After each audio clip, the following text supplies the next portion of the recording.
প্রাচীন ইতিহাসের পাতা থেকে উঠে আসা এমন এক রাজ্য যাকে ঘিরে রয়েছে কত কাহিনী, কত রকমের কিংবদন্তি।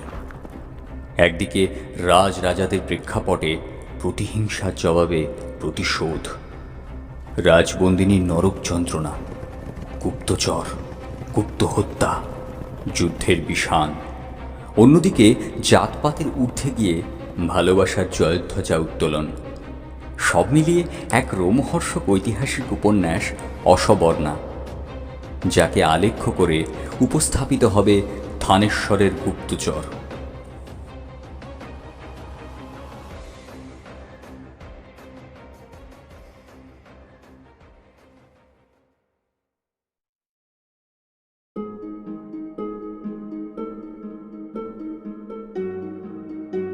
অরণ্য থেকে ভামরীকে উদ্ধার করে নিজের গৃহে আনে বৃষকেতু।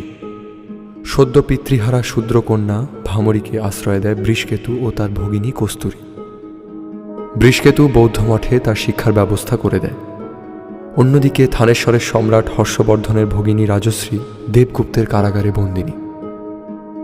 তার স্বামী গ্রহবর্মনকে হত্যা করেছে মালবরাজ দেবগুপ্ত। তাই উপায় না পেয়ে হর্ষবর্ধন মালবের বিরুদ্ধে যুদ্ধের সিদ্ধান্ত নেয়। এজন্য কামরূপের ভাস্কর বর্মনের সাথে সন্ধির উদ্দেশ্যে গুপ্তচর বৃষকেতু ও মিত্র কুমারগুপ্তকে কামরূপে পাঠান তিনি। সম্রাট হর্ষবর্ধন কি পারবেন রাজশ্রীকে উদ্ধার করতে? শূদ্রকন্যা ভামরীর পরিণতি বা কী হবে? জানতে হলে শুনে নিন লেখক ভিক্টর ব্যানার্জির কলমে থানেশ্বর রাজের গুপ্তচরের শেষ পর্ব।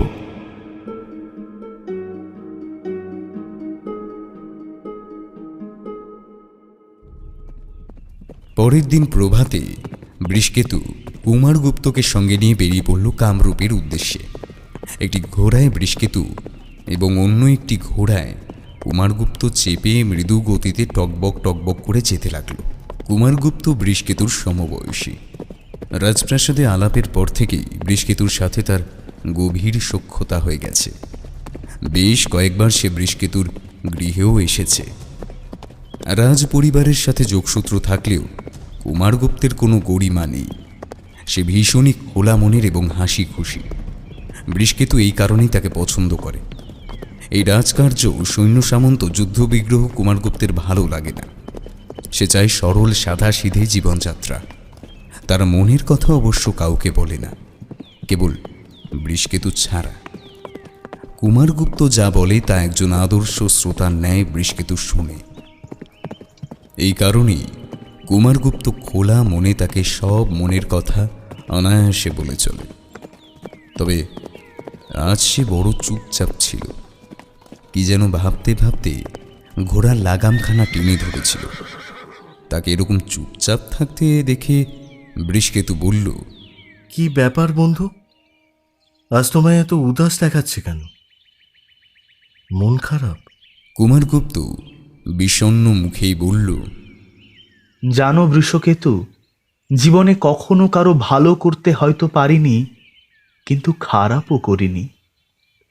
এই রাজ পরিবারেই ছোট থেকে বড় হলাম, মানুষ হলাম, অথচ দেখো, লোকে বলবে যে আমি তাদেরই শত্রুপক্ষের বংশধর। আমার জ্যেষ্ঠ ভ্রাতা তার সমস্ত অপরাধ আর কলঙ্কের বোঝা যেন আমারই ওপর চাপিয়ে দিয়েছে। কত বড় লজ্জা বলো তো বন্ধু। এসব ভেবো না বন্ধু। তোমার ভ্রাতার অপরাধের জন্য যুবরাজ কখনোই তোমায় দায়ী করেননি। তিনি সর্বদাই তোমায় আপন মনে করেন। হ্যাঁ, লোকে হয়তো অনেক কিছুই বলবে। লোকের যে কাজই হলো সমালোচনা করা বন্ধু। না জেনে অতিরঞ্জিত করে মানুষ অনেক কিছুই রটায়। এত কিছু ভেবে মন খারাপ করলে চলে না বন্ধু। না বন্ধু, মনটা সত্যিই ভালো নেই। ভগিনী রাজশ্রীর জন্য ভীষণ কষ্ট হচ্ছে। তোমায় হয়তো বলে আমি বোঝাতে পারবো না। তোমায় একটা কথা এখনো বলিনি। যুবরাজের ভগিনীর সংবাদ নিয়ে ফিরে আসার সময় একটা ঘটনা ঘটেছে, বুঝলে? কি? তবে শোনো। বলে বৃষকেতু ভামরীকে অরণ্য থেকে উদ্ধারের ইতিবৃত্তটা বর্ণনা করল। তারপর ভামরীর সাথে যাবতীয় ঘটনা, যেমন কস্তুরীর সাথে আলাপ করানো, ভামরীর পূর্ব জীবনের কথা, তারপর তার শিক্ষা গ্রহণের ব্যবস্থা করে দেওয়া এই সমস্ত কিছু সে পুঙ্খানুপুঙ্খরূপে গল্পের ছলে বলে চলল। সবকিছু শুনতে শুনতে কুমারগুপ্ত বারবার বৃষকেতুর মুখের দিকে তাকাচ্ছিল। সমস্ত বিবরণ শোনার পর সে বলল, কন্যাটির নাম কি? ভামরী। বাহ, বেশ নাম। তা যুবরাজ কি জানেন? না না, কাউকেই কিছু বলিনি এখনো, আর এখন বলতেও চাইছি না। ভামরী আমার গৃহে থেকে শিক্ষা লাভ করুক। এই পৃথিবীতে ওর আর কেউ নেই, তাই আমি চাই ও নিজের পরিচয়ে বাঁচুক। বৃষকেতুর কথা শুনে কুমারগুপ্ত মৃদু হেসে বলল, ভামরীর প্রতি তোমার একটু দুর্বলতা যেন লক্ষ্য করছি। আচ্ছা, ভালোবেসে ফেলোনি তো? কুমারগুপ্তের রসিকতায় বৃষকেতু কিছুক্ষণ চুপ করে রইল। সে যে মনে মনে ভামরীর প্রতি দুর্বল হয়ে পড়েছে তা বলাই বাহুল্য। তবে কুমারগুপ্তের কাছে নিজের মুখে কথা স্বীকার করতে তার সংকোচ বোধ হল। সে চুপ করে থাকতে কুমারগুপ্ত বুঝল ভামরীর প্রতি বৃষকেতু বিশেষভাবে অনুরক্ত। তাকে প্রেমে পড়তে দেখে কুমারগুপ্ত বলল, বেশ তো, তাহলে ভামরীর সাথে বিবাহ করে নিলেই হয়। তাহলে তোমার গভীর প্রেম পরিণতি পাবে, কি বলো? বৃষকেতু কিচ্ছু বলল না। সে জানে বিবাহ করার পূর্বে অন্ততপক্ষে ভামরীর মতামত নেওয়া আবশ্যক। আর তাছাড়া ভামরী যদি তাকে সেই হিসেবে পছন্দ না করে তাহলে তো বৃষকেতুর লজ্জায় মাথা নিচু হয়ে যাবে। এই ভেবে সে মনে মনে ঠিক করল যে কামরূপ থেকে ফিরে ভামরীর মনের কথা যেভাবে হোক জেনে নেবে। তবে কি উপায় জানবে তা বৃষকেতুর মাথায় এলো না। কুমারগুপ্ত তাকে নীরব থাকতে দেখে বলল, কি ভাবছো? কিভাবে ভামরীকে মনের কথাটা বলবে? বৃষকেতু আশ্চর্য হয়ে তার দিকে তাকিয়ে রইল।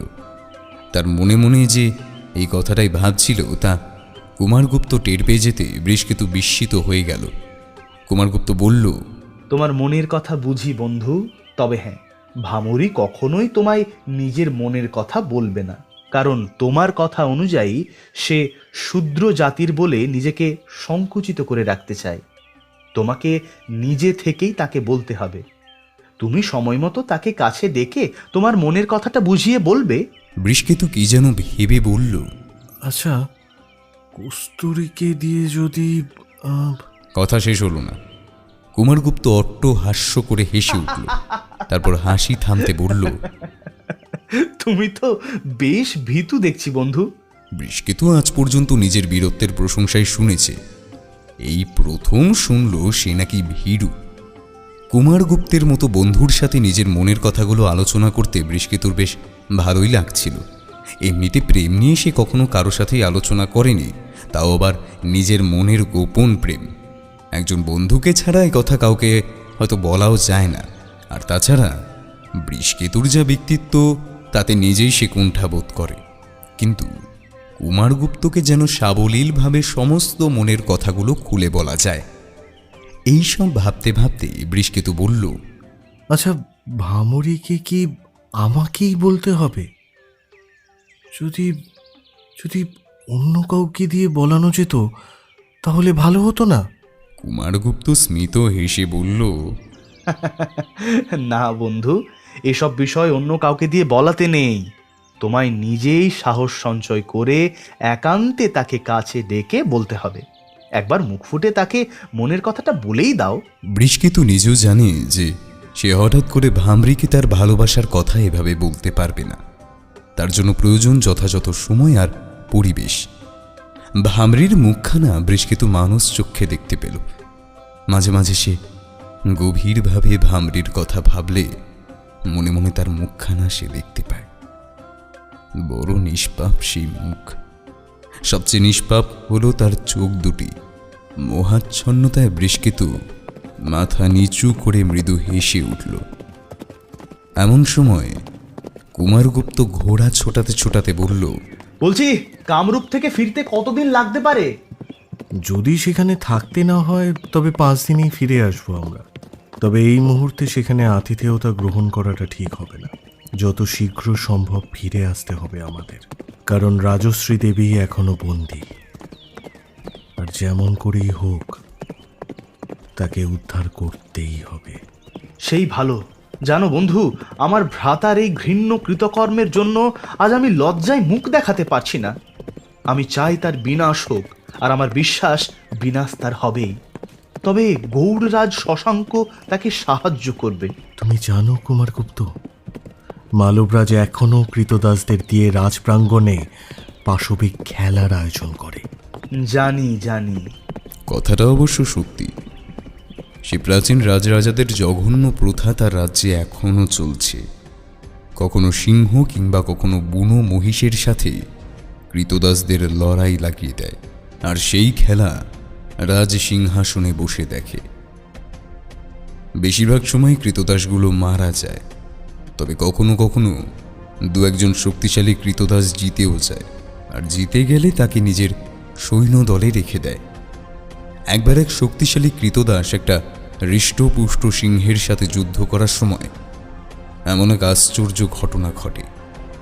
সিংহটি ক্ষুধার্ত এবং হিংস্র ছিল।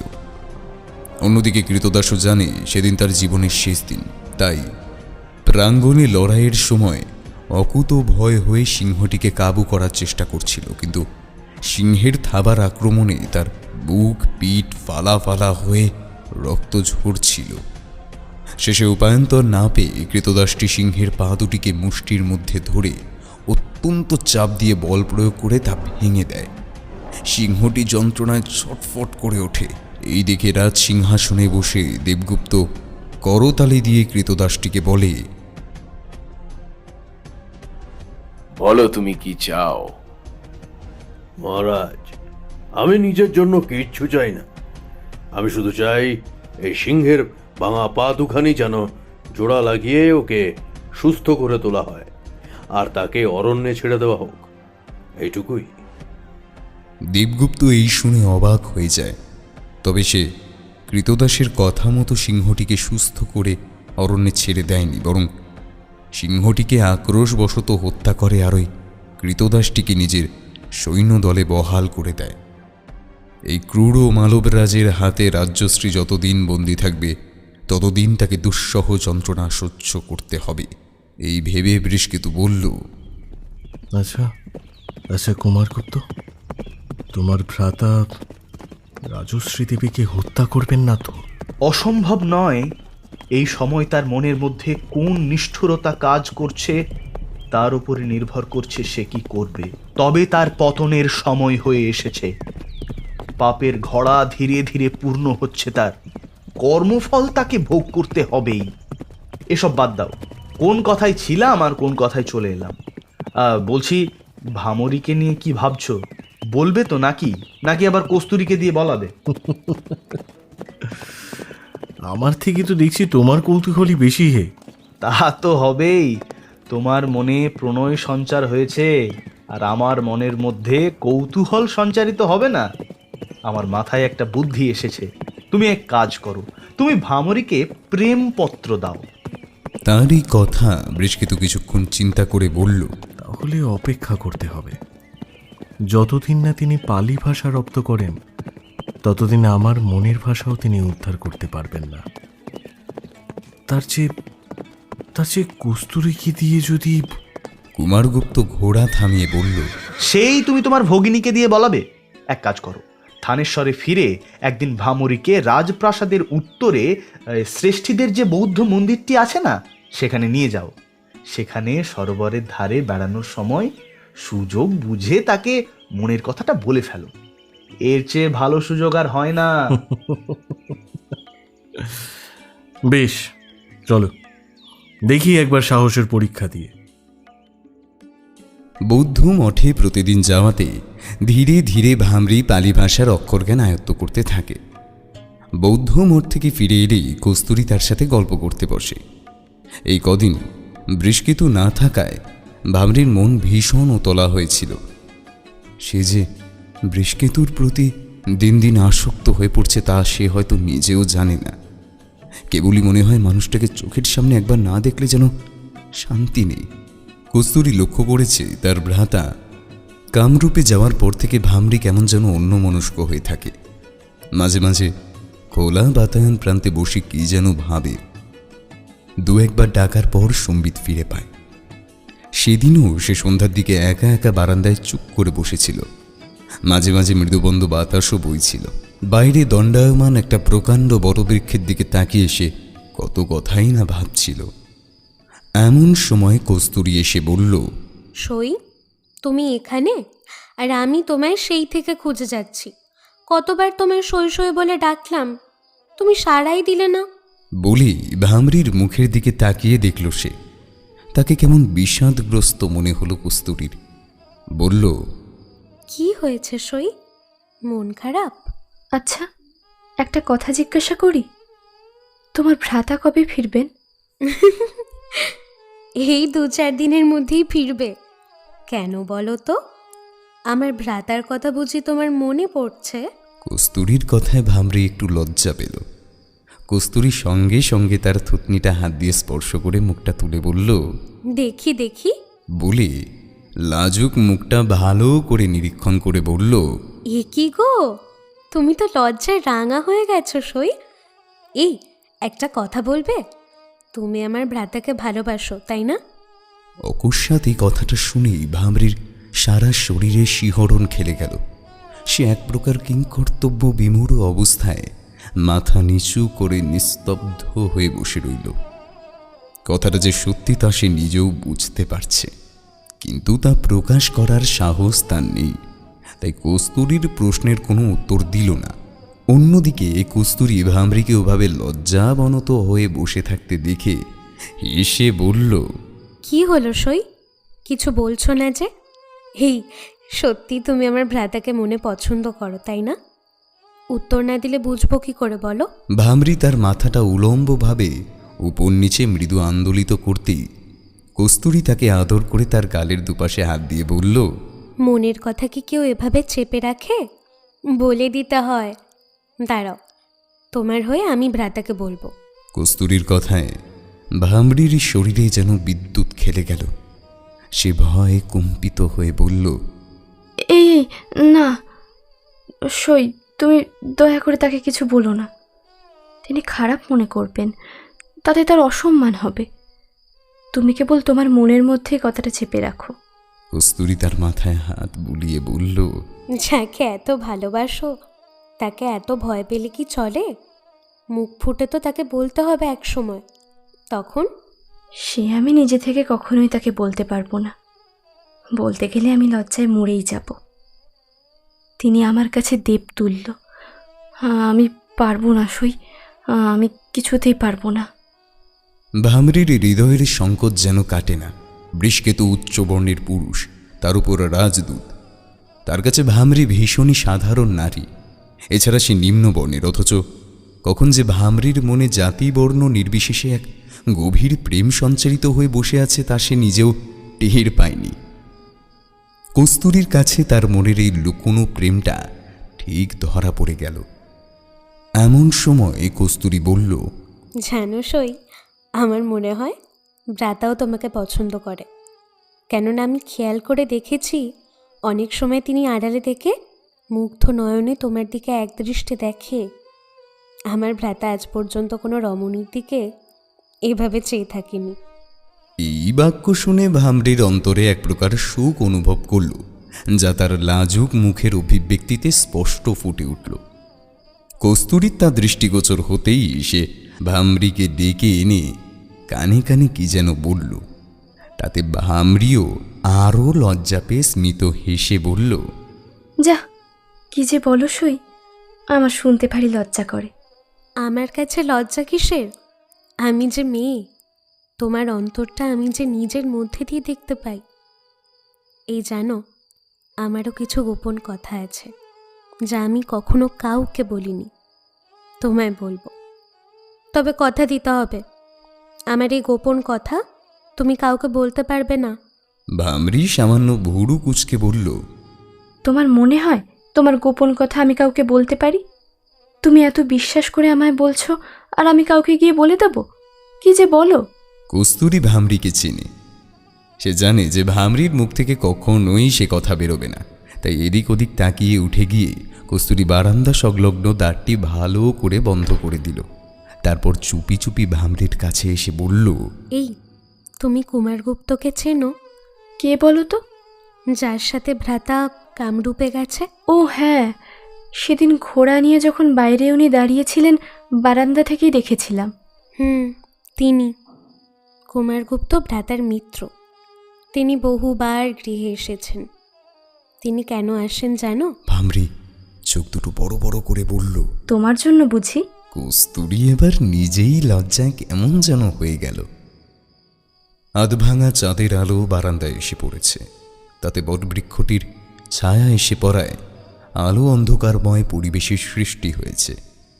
চাঁদের আলো তির্যকভাবে কস্তুরীর মুখের কাছে এসে পড়ায় তার মুখখানি স্পষ্ট দেখতে পেল ভামরি। এর আগে কখনো সে কস্তুরীকে এত লজ্জা পেতে দেখেনি। ভামরি কস্তুরীর কোমল হাতটা ছুঁয়ে বলল, সই, তিনি তোমার মনের কথা জানেন? না সই, তোমার মতোই তাকে আমি সাহস করে কিছু বলতে পারিনি। অনেকবার ভেবেছি যে তাকে একান্তে পেলে একটিবার অন্তত বলে দেখব। তাহলে তুমি কিভাবে বুঝলে যে তিনি তোমার জন্যই আসেন? তার চোখের ভাষা আমি বুঝি সই। ওই চোখের দৃষ্টি কখনো মিথ্যে হতে পারে না। জানো সই, আমার নাম যেহেতু কস্তুরী, তাই তিনি একবার আমার জন্য মৃগনাভে উপহার স্বরূপ এনেছিলেন। কি তার সুবাস! সে জিনিস আমি আজও ব্যবহার করিনি, যত্ন করে তুলে রেখেছি। দাঁড়াও, তোমায় দেখাচ্ছি। বলে কস্তুরী অন্দর থেকে একটা নকশা করা স্ফটিকের পাত্র নিয়ে এসে ভামরির হাতে দিয়ে দিল। ভামরি অত্যন্ত সন্তর্পণে তা খুলতেই বারান্দাটা মো মো করা সুমিষ্ট গন্ধে ভরে উঠল। এত সুন্দর গন্ধের ঘ্রাণ ভামরি আগে কখনো পায়নি। সে মোহিত করা গন্ধে বিভোর হয়ে কস্তুরীর দিকে চেয়ে বলল, এই গন্ধ কিসের সই? এ হলো হরিণের নাভির গন্ধ। একে মৃগনাভি বলে, যার আরেক নাম কস্তুরী, যা আবার আমার নাম। এই কারণেই তিনি ভিন রাজ্য থেকে এটি আমার জন্য কিনে এনেছিলেন, শুধু আমি উপহার দেবেন বলে। ভামরি স্ফটিক পাত্রটি বন্ধ করে রেখে দিল। তাও যেন গন্ধটা বারান্দাময় হয়ে আছে। ওই গন্ধে যে কেউ মুহূর্তে আচ্ছন্ন হয়ে পড়বে। ওই রকম পরিবেশে ভামরির কেবল বৃষকেতুর কথা মনে পড়তে লাগল। সে তার ঠিক পিছনে কারুকার্য করা অলিন্দুটিতে হেলান দিয়ে বসে দূরের বটবৃক্ষটির দিকে চেয়ে রইল। কস্তুরী বলল, জানো সই, তিনি রাজবংশের সন্তান, তবে এখানকার নয়, মালবের। কিন্তু ছোট থেকে তিনি এখানেই মানুষ হয়েছেন। তার জ্যেষ্ঠ ভ্রাতা দেবগুপ্ত এখন মালবের রাজা।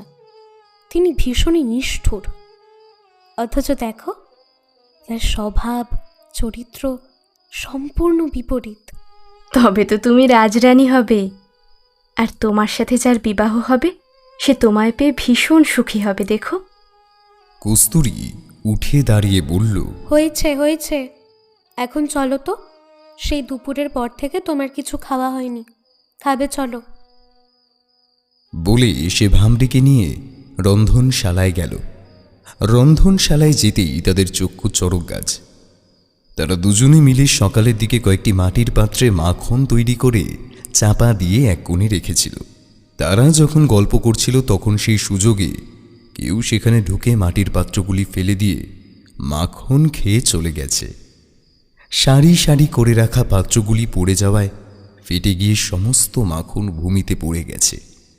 সেই দেখে কস্তুরী মাথায় হাত দিয়ে সেখানে বসে পড়ল। ভামরি বুঝল কাজটা যে কোনো মানুষের কাজ নয়। রন্ধনশালা খোলা ছিল বলেই সেই সময় বাইরে থেকে মার্জার কিংবা সাপদ ঢুকে পড়ে সমস্ত কিছু উল্টে দিয়ে লণ্ডভণ্ড করে চলে গেছে।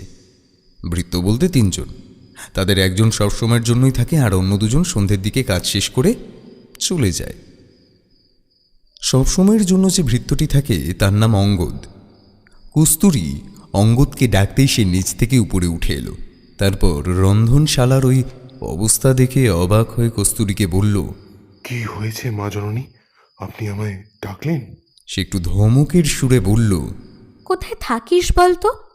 দেখ, সব মাখন পড়ে গিয়ে কি অবস্থাটাই না হয়েছে। নে, সব পরিষ্কার করে ফেল। অঙ্গদ পরিষ্কার করতে যাবে এমন সময় রন্ধনশালার এক কোণ থেকে ম্যাও ম্যাও করে দুবার শব্দ হলো। সকলে হতচকিত হয়ে সেদিকে দেখতেই দেখল একটি মাঝারি গড়নের দুধ সাদা রঙের মার্জার ভয় গুটিসুটি হয়ে বসে আছে। কস্তুরী চোখ দুটো পাকিয়ে বলল, দেখেছো কাণ্ড? সব মাখন উল্টে দিয়ে এখন ম্যাও ম্যাও করছে। দাঁড়া, তোর দেখাচ্ছি মজা। বলেই তেড়ে যেতেই মার্জার বাবাজি এক লাফ দিয়ে রন্ধনশালা থেকে সোজা বারান্দা দিয়ে লাফিয়ে পালিয়ে গেল। ওর পালানো দেখে কস্তুরী হেসে বলল, ভিতর ডিম। ভামরি তখন অঙ্গদের সাথে হাতে হাতে পরিষ্কার করতে করতে বলল, ভয় তো পাবেই। তুমি যেভাবে ওর দিকে তেড়ে গেলে তাতে যে কোনো প্রাণী ভয় পেয়ে যাবে। কস্তুরী মুখখানা গোমড়া করে বলল, আবার আমায় নতুন করে মাখন তৈরি করতে হবে। চিন্তা করছো কেন? আমি তোমায় সাহায্য করব। সে তো করতেই হবে, নইলে একা কি করে করি বলো সই? বৃষ্কেতুরা যখন কামরূপে এসে প্রবেশ করল তখন ভোরের আলো ফুটে উঠেছে। ধীরে ধীরে তারা রাজমহলের দিকে রওনা দিল। রাজমহলের বাইরে দ্বাররক্ষীরা তাদের পরিচয় জিজ্ঞাসা করতে বৃষ্কেতু বলল, মহারাজকে গিয়ে বলুন থানেশ্বর রাজ হর্ষবর্ধন দূত পাঠিয়েছেন। অন্দরে গিয়ে মহারাজকে সংবাদ দিতে কামরূপরাজ ভাস্কর বর্মন তাদের ভেতরে ডেকে পাঠালেন। বৃষ্কেতু আর কুমারগুপ্ত আস্তাবলে ঘোড়া দুখানি রেখে রাজদরবারে গিয়ে উপস্থিত হল। কামরূপরাজ তাদের দেখে বলল, বলুন, কি সংবাদ? বৃষ্কেতু কোমর থেকে একখানি কুণ্ডলীকৃত পত্র বার করে মহারাজের নিকট পেশ করল। তিনি বেশ কিছুক্ষণ ধরে পত্রপাঠ করে বললেন, আপনারা আজ অতিথিশালায় বিশ্রাম করুন। আমি আপনাদের মারফত যুবরাজকে সংবাদ প্রেরণ করছি। কাল আপনারা প্রত্যুষেই থানেশ্বরে রওনা হবেন, আর যুবরাজ হর্ষবর্ধনকে জানাবেন যে কামরূপ রাজ তার পাশে আছেন। সুতরাং আজ আপনারা নির্বিঘ্নে এখানে বিশ্রাম করুন। বৃষ্কেতু আর কুমারগুপ্তকে অতিথিশালায় নিয়ে যাওয়া হলো। কুমারগুপ্ত মাথার পাগড়িখানা খুলে শয্যায় পা দুখানি ছড়িয়ে কোলবালিশে হেলান দিয়ে বসল। তারপর হাসতে হাসতে বলল, সেদিন অরণ্যে যদি দেখা না হতো তবে এই গভীর অনুভূতিগুলোকে হয়তো জানাতেই পারতে না বন্ধু। নিয়তি যে কাকে কোন পথে নিয়ে যায় তা কেউ জানে না। একটা কথা বলি? বৃষ্কেতু অন্যমনস্ক হয়েছিল। কুমারগুপ্তের কথায় তার সম্বিত ফিরল। বলল, কিছু বলছো বন্ধু? কুমারগুপ্ত গলা খাকারি দিয়ে মুচকি হেসে বলল, বুঝেছি, আমার কোনো কথাই কর্ণকুহরে প্রবেশ করেনি। বলছি যে ফেরার পথে ভামরির জন্য কোনো উপহার কিনে নিয়ে যাও, তাতে সে খুশি হবে। কথাটা শুনে বৃষ্কেতু তৎক্ষণাৎ চিন্তা করতে লাগলো যে কি উপহার ভামরির জন্য কিনে নিয়ে যাওয়া যায়। নানান রকম উপহার সামগ্রীর কথা তার মাথায় আসতে লাগলো। হাতির দাঁতের তৈরি ফুলদানি, সোনার অলংকার থেকে শুরু করে কত কিছুই সে ভেবে ফেলল, কিন্তু ভেবে পেল না যে কোনটা তাকে দেবে, কোনটা তার পছন্দ হবে। কুমারগুপ্তর দিকে তাকিয়ে বলল, আচ্ছা, কি দেওয়া যায় বলো তো? আমি যা বলবো তা কি তোমার পছন্দ হবে? আহা, বলোই না। একখানি রূপোর কাজললতা আর একটা সোনার আংটি তাকে দাও, তারপর দেখো না সে কতটা খুশি হয়। কুমারগুপ্তর দিকে একবার আর চোখে তাকিয়ে ইতস্তত হয়ে বৃষ্কেতু বলল, আচ্ছা, এই উপহার আর পত্রখানি কস্তুরীর হাত দিয়ে দিলে কি ভালো হয় না?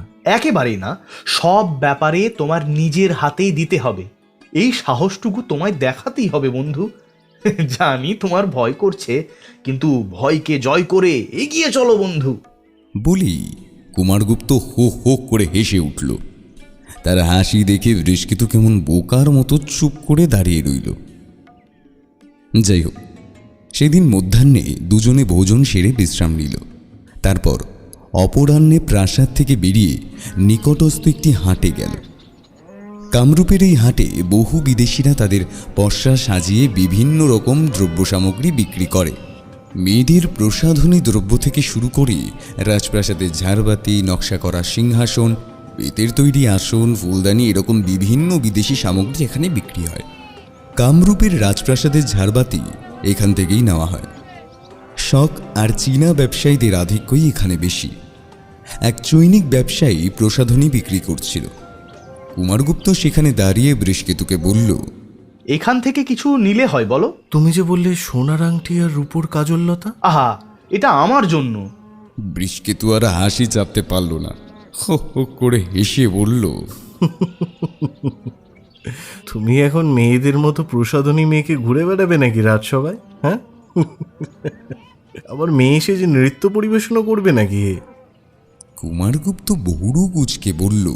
তোমার একারই বুঝি প্রণয়িনী আছে, আমার কি থাকতে নেই? বৃষকেতু চোখ বড় বড় করে বলল। সে কি গো, কই আমায় তো কিছু বলনি তুমি। কুমারগুপ্ত একটু চুপ করে গেল।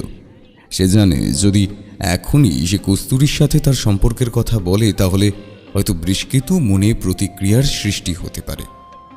নিজের ভগিনীর সাথে বন্ধুর সম্পর্ককে বৃষকেতু মেনে নেবে কিনা সেটা নিয়ে কুমারগুপ্তের মনে অনিশ্চয়তা ছিল। তাই সে ভাবল এখনই সবটা বৃষকেতুকে না জানানোই ভালো। অন্যদিকে উৎসুক দৃষ্টিতে বৃষকেতু কুমারগুপ্তর দিকে তাকিয়ে বলল। তা সেই সৌভাগ্যবতীটি কে শুনি? কুমারগুপ্ত সত্যিটা লুকোনোর জন্য একটু জোরে জোরে হেসে বলল। আরে তোমার সাথে মজা করছিলাম, বলছি চলো না একবার দেখি এখানে কি পাওয়া যায়। এই বলে সামনে সাজানো মেয়েদের নকশা করা চুড়ি বালা এগুলো নিয়ে নাড়াচাড়া করতে লাগলো। মালবের কারাগারের মেঝেতে রাজ্যশ্রী ঘুমিয়ে পড়েছিল। তার শরীর ক্ষীণ হয়ে এসেছিল। স্বামী গ্রহবর্মণের হত্যার শোকে অশ্রু বিসর্জন করে করে তার দেহ দুর্বল হয়ে পড়েছিল। তার উপর কারাগারে একবার মাত্র খাবার দেওয়া হতো, আর যা দেওয়া হতো তা হয়তো মুখেও তোলা যায় না। প্রাণটুকু বাঁচিয়ে রাখার জন্য ওই খাবারই খেত সে। রাজ্যশ্রীর মনে স্থির বিশ্বাস ছিল যে দেবগুপ্তের পতন অবশ্যম্ভাবী। হঠাৎ পায়ের শব্দে রাজ্যশ্রীর ঘুম ভেঙে গেল। মেঝেতে শুয়ে সে দেখল কারাগারের অন্ধকার পথে মশালের আলো এসে পড়েছে। বুঝতে পারল যে কেউ না কেউ তারই কারাগারের দিকে আসছে। সঙ্গে সঙ্গে কারাগারের সামনে এসে জনপাচেক প্রহরী আর দুজন রাজবেশ পরিহিত মানুষ এসে উপস্থিত হল। প্রহরীরা চাবি দিয়ে কারাগার খুলতেই তারা এসে ভেতরে ঢুকে পড়ল। এই দেখে রাজ্যশ্রী ভীত স্তম্ভিত হয়ে একপাশে সরে গেল। প্রহরীদের উদ্দেশ্যে একজন রাজকর্মচারী বলল, এর হাতে শিকলগুলো খুলে দিয়ে মহারাজের মহলে নিয়ে চল। আজ রাতে মহারাজ নাকি ভোগ করবেন। মহারাজের বহুদিনের ইচ্ছে আজ পূরণ হবে। কথাগুলো শুনে রাজ্যশ্রী ভয় কেঁপে উঠল। প্রহরীরা আসতে গেলে রাজ্যশ্রী চিৎকার করে বলে উঠল, এমন কাজ করবেন না আপনারা, আপনাদের মহারাজের পাপের ভাগ আপনারা নেবেন না। প্রহরীরা রাজ্যশ্রীর কথায় কর্ণপাত করল না। তারা রাজ্যশ্রীর হাতের শিকল খুলে দিল। রাজকর্মচারীদের একজন বলল, আপনি নিজে যাবেন নাকি বলপূর্বক আপনাকে নিয়ে যেতে হবে? অসহায় রাজ্যশ্রী ফুপিয়ে কেঁদে উঠল। সে তাদের পায়ে ধরে বলল, দয়া করে এমনটা করবেন না, আমায় আমায় ছেড়ে দিন, এমন পাপ আপনারা করবেন না। রাজ্যশ্রীকে মহারাজের কক্ষে নিয়ে যাওয়ার জন্য তখন তোড়জোড় চলছে। তখনই হঠাৎ কারাগারের সামনে এক ছায়ামূর্তি এসে দাঁড়ালো। তারপর রাজকর্মচারীদের উদ্দেশ্যে সেই ছায়ামূর্তি মহিলা কণ্ঠে বলে উঠল, আপনারা রাজমহলে ফিরে যান। কণ্ঠস্বর পেয়ে রাজকর্মচারীরা এবং প্রহরীরা ভীত সন্ত্রস্ত হয়ে উঠল। কাঁপা কাঁপা কণ্ঠে রাজকর্মচারী বলে উঠল, মহারাজের আদেশ রানীমা। মহিলা হুঙ্কার দিয়ে বলে উঠল, আমি যা বলছি তাই করুন। যান বলছি, এই মুহূর্তে আপনারা এই স্থান পরিত্যাগ করুন। রানীমার কথার প্রতিবাদ না করে রাজকর্মচারী এবং প্রহরীরা নত মস্তকে কারাগার পরিত্যাগ করে চলে গেল। তারা চলে যেতে রানীমা কারাগৃহের ভেতরে এসে উপস্থিত হল। রানীমা হলেন মালবরাজ দেবগুপ্তের পাত্রাণী প্রিয়ংবদা। স্বামীর এহেন কুকর্মের প্রতিবাদ একমাত্র তিনি ছাড়া মালবরাজ্যে কেউ করতে পারেন না। আর রানী প্রিয়ংবদার প্রতি মহারাজ দেবগুপ্ত ভীষণই দুর্বল। মহারাজের সমস্ত অত্যাচার আর নির্যাতনের কথা সকলেই জানে, কিন্তু প্রজারা সাহস করে প্রতিবাদ করতে পারে না। কেবলমাত্র পাটরানী ছাড়া কেউ মহারাজের মুখের উপর টু শব্দটি পর্যন্ত করতে পারে না। পাটরানী প্রিয়ংবদা একাধারে যুদ্ধবিদ্যায় সব্যসাচী, অন্যদিকে রূপ লাবণ্যে অতুলনীয়া। তাই দেবগুপ্ত তার কাছে এসে নিষ্পৃহ হয়ে যায়। সে যাই হোক, পাটরানী প্রিয়ংবদা ধীরে ধীরে কারাগৃহে প্রবেশ করল। তারপর লুটিয়ে পড়ে থাকা রাজ্যশ্রীকে মাটি থেকে তুলে দাঁড় করিয়ে তার কানের সামনে এসে ফিসফিস করে বলল, আমি যা বলছি তা শোনো। এখান থেকে তোমার গোপন সুড়ঙ্গ পথে পালানোর ব্যবস্থা করে দিচ্ছি। ভয় পেও না, আমি থাকতে তোমার কোনো ক্ষতি হতে দেব না। রানীমার কথা শুনে রাজ্যশ্রী মনে মনে একটু ভরসা পেল। রানী প্রিয়ঙ্বদা তাকে কারাগার থেকে সোজা অন্দরমহলে নিয়ে গেল। তারপর দ্বার বন্ধ করে তাকে পালঙ্কে বসতে দিল। তার দিকে তাকিয়ে রানী কি যেন চিন্তা করে বলল, তোমার পালানোর ব্যবস্থা আমি এক্ষুনি করে দিচ্ছি, আর তোমার সাথে এক সন্ন্যাসীকে পাঠিয়ে দিচ্ছি, যিনি তোমায় সঠিক পথ দেখিয়ে এ রাজ্যের বাইরে নিয়ে চলে যাবেন। রানী প্রিয়ঙ্বদার এই কথা শুনে রাজ্যশ্রী এক চিলতে আশার আলো দেখতে পেল, কিন্তু তার চোখের কোণ থেকে অশ্রু গড়িয়ে পড়ল। স্বামী গ্রহবর্মণের মুখখানা হঠাৎই মনে পড়ে গেল। স্বামী তার বেঁচে নেই, এটা ভাবতেই তার হৃদয় দুর্বল হয়ে উঠল। এক এক সময় তার মনে হয়, বেঁচে থেকে কি লাভ?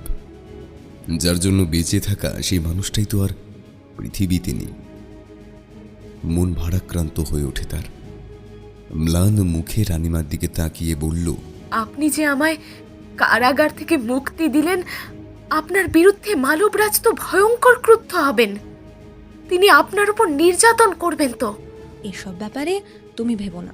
এই বলে রানী একখানা রাজবস্ত্র বের করে আনল। তারপর রাজ্যশ্রীর দিকে তাকিয়ে বলল, নাও, পোশাকটা বদলে নাও।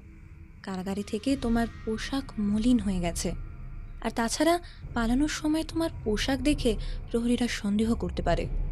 তাই এই পোশাকটা যত শীঘ্র সম্ভব পরে নাও, আর এর মধ্যেই আমি সন্ন্যাসীকে ডেকে পাঠাচ্ছি। রাজ্যশ্রী আর দেরি না করে পোশাক বদলাতে শুরু করে দিল। অন্যদিকে পাটরানী প্রিয়ঙ্বদা এক দাসীকে দিয়ে সন্ন্যাসীকে ডাকতে পাঠালেন।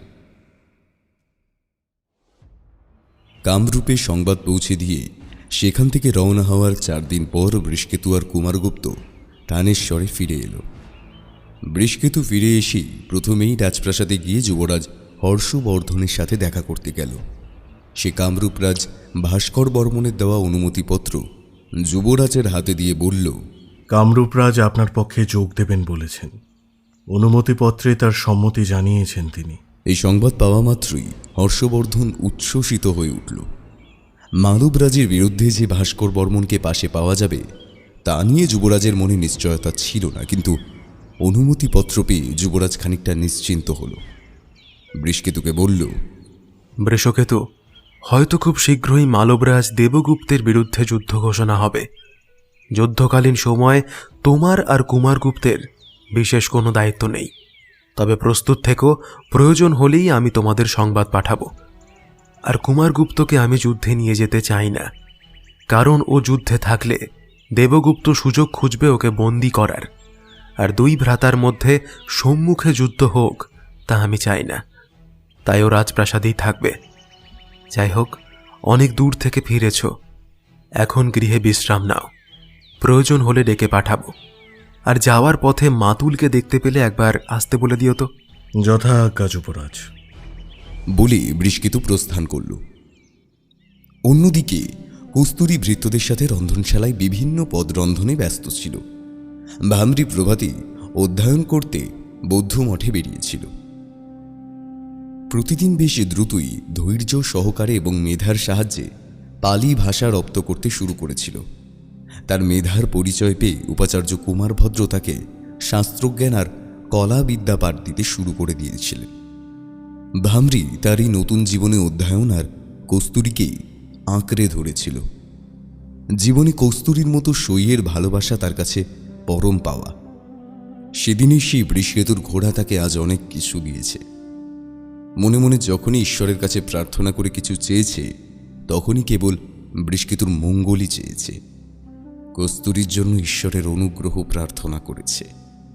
এই কদিনে সহস্রবার কেবল বৃষকেতুর মুখখানা তার মনের মধ্যে ভেসে উঠেছে। নীরবে শুধু বৃষকেতুর ফেরার পথে অপেক্ষা করে গেছে। বৃষকেতু গৃহে ফিরতেই কস্তুরী রন্ধনশালায় সমস্ত কাজকর্ম ভৃত্যদের বুঝিয়ে দিয়ে সত্তর ভ্রাতার জন্য ব্যস্ত হয়ে উঠল। বৃষকেতু শান্ত হয়ে বসে কস্তুরীকে বলল, কিরে, এই কদিনে কোনো অসুবিধা হয়নি তো তোদের? কস্তুরী ভ্রাতার পদযুগল ধৌত করার জল নিয়ে এসেছিল। সে বৃষকেতুর পা ধুইয়ে দিতে দিতে বলল, না না, অসুবিধা হবে কেন? আর তাছাড়া সারাদিন গৃহের কাজকর্ম নিয়েই তো ব্যস্ত থাকি। আর সই ফিরে এলে অধ্যয়ন করে, আর অবসর পেলে তাকে নিয়ে গল্প করে কাটিয়ে দিই। বৃষকেতুর ঝুলিতে ভামরির জন্য আনা উপহার রাখা ছিল, একটি সোনার আঙ্গুরি আর রূপোর কাজললতা। পদযুগল ধৌত হয়ে গেলে সে সন্তর্পণে ঝুলিখানা সিন্ধুকে তুলে রাখল। এমন সময় বৌদ্ধ মঠ থেকে ভামরি ফিরে এলো। অপ্রত্যাশিতভাবে বৃষকেতুকে চোখের সামনে দেখে ভামরির মন এক অজানা আনন্দে পরিপূর্ণ হয়ে উঠল, যেন কত প্রতীক্ষার অবসানের পর তার দেখা পেল। তাকে ফিরতে দেখে কস্তুরী বলল, এই তো সই চলে এসেছে।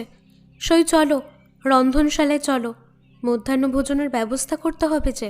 কস্তুরীর কথায় বৃষকেতু ইতস্তত হয়ে বলল, আহা, এই মাত্র তো উনি এলেন, এখনই ওকে রন্ধনশালায় নিয়ে যাবে?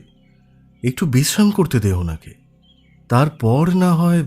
কস্তুরী মুচকি হেসে বলল, ও হ্যাঁ, তো তুমি বরং একটু বিশ্রাম নাও সই।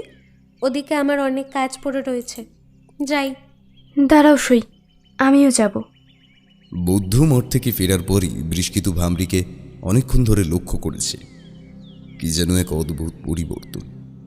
এই কদিনই ভামরির চালচলন বেশভূষায় কেমন একটা নতুনত্বের ছোঁয়া লেগেছে। গ্রাম্য সরলতার সাথে নগরের চাকচিক্যের মেলবন্ধন। খুব শীঘ্রই যেন নিজেকে থানেশ্বরের সাথে অভিযোজিত করে ফেলেছে ভামরি। ভামরির এই নতুন রূপ বৃষকেতুকে বারবার আকর্ষণ করছে।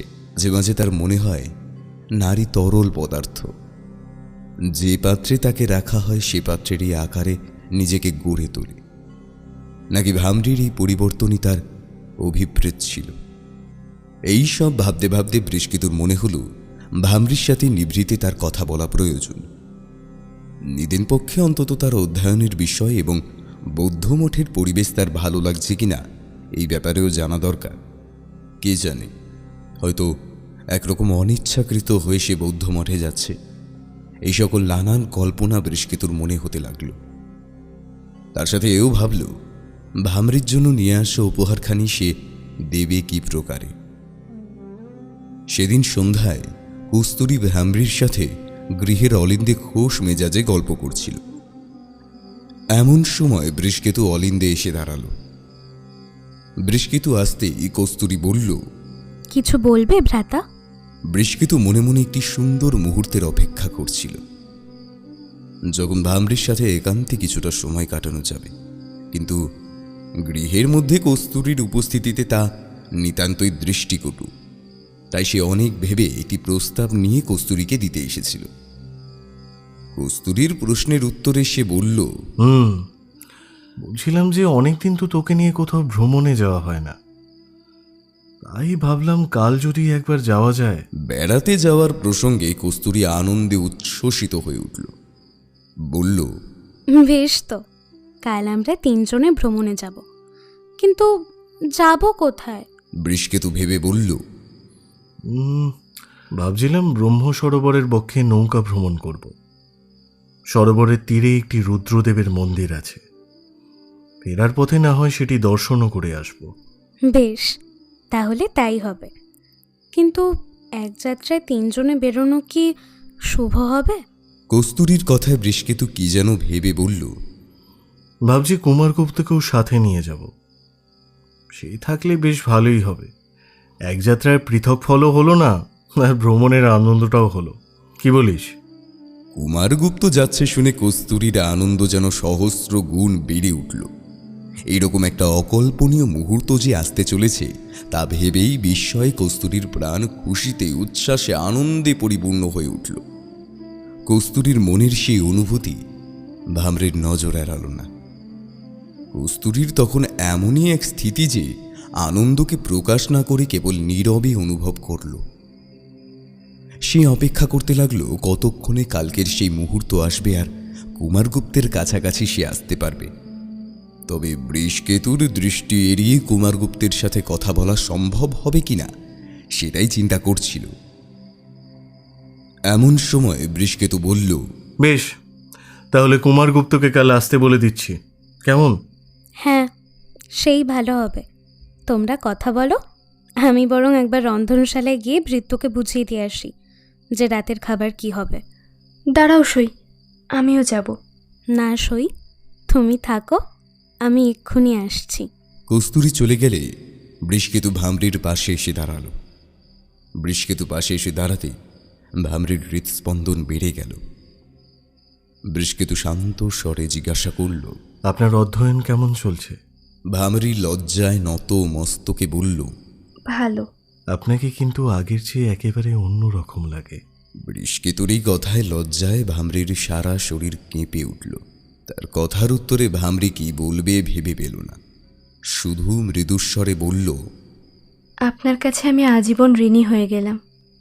আপনার ঋণ পরিশোধ করার সাধ্য ঈশ্বর আমায় দেননি। বৃষকেতু ভামরির মুখোমুখি দাঁড়িয়ে বলল, হয়তো একটা সময় আসবে যখন আপনার থেকে এমন কিছু চাইব যা আপনার সাধ্যের মধ্যে, আর হয়তো তখনই আমাদের এই দেওয়া নেওয়ার পর্বটাও শেষ হবে। এই বলেই বৃষকেতু অন্দরমহলে চলে গেল। ভামরি অলিন্দে দাঁড়িয়ে আকাশের দিকে তাকিয়ে ভাবতে লাগল, এমন কি উনি চাইতে পারেন। ভামরির চোখ থেকে দুফোঁটা অশ্রু গড়িয়ে পড়ল। যা তার সাধ্যের মধ্যে, তাকে কি বা দিতে পারে সে? তার এই নতুন জীবন তো ওনারই দেওয়া। ব্রণের বস্ত্রের অঞ্চল দিয়ে চোখের জল মুছে ফেলল সে। এই অশ্রুতে কতটা গভীর অনুরাগ রয়েছে তা যদি ভামরি নিজে কখনো বুঝত।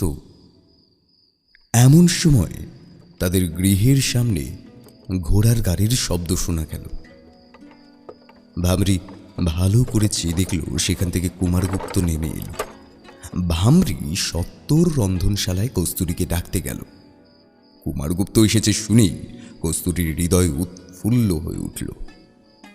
কুমারগুপ্ত গৃহে আসতেই সে অন্তরাল থেকে প্রাণ বহরে তার দিকে চেয়ে রইল। ভামরি পিছন থেকে কস্তুরীর কাছে এসে বলল, কালই তো উনি যাচ্ছেন আমাদের সঙ্গে। দেখো সই, কাল তোমার দিনটা ভীষণ ভালো যাবে। কুমারগুপ্ত আসতেই বৃষকেতু বলল, আরে বন্ধু, এসো এসো, তোমার কথাই আজ হচ্ছিল। শোনো ভাইয়া, তোমার সাথে কথা আছে। বেশ, বলো। শোনো তবে, কাল আমরা সকলে ভ্রমণে যাওয়ার সিদ্ধান্ত নিয়েছি। ভাবছি কাল ব্রহ্ম সরোবরের বক্ষে নৌকা বিহার করব, আর সেখানকার রুদ্রদেবের মন্দিরটাও দর্শন করব। আর আর তোমাকেও কিন্তু সাথে যেতে হবে।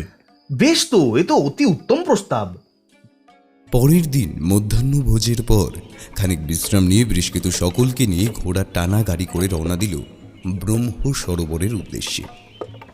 বৃষকেতুর গৃহ থেকে প্রায় 5-6 ক্রোশ দূরে এই ব্রহ্ম সরোবর। অপরাহ্ন বেলা এসে তারা ব্রহ্ম সরোবরের নিকট এসে পৌঁছল। সরোবরের তীরে চারিপাশে সারি সারি গাছগাছালি এ প্রান্ত থেকে ও প্রান্ত পর্যন্ত বিস্তৃত। পাখিদের কলকাকলিতে সমগ্র সরোবর যেন মোহিত হয়ে আছে। বৃষকেতুর গৃহে আসা যাওয়া করতে করতে তার প্রকাশ্যে কস্তুরীর সাথে কুমারগুপ্তের অল্প বিস্তর বাক্যালাপ হয়েই ছিল।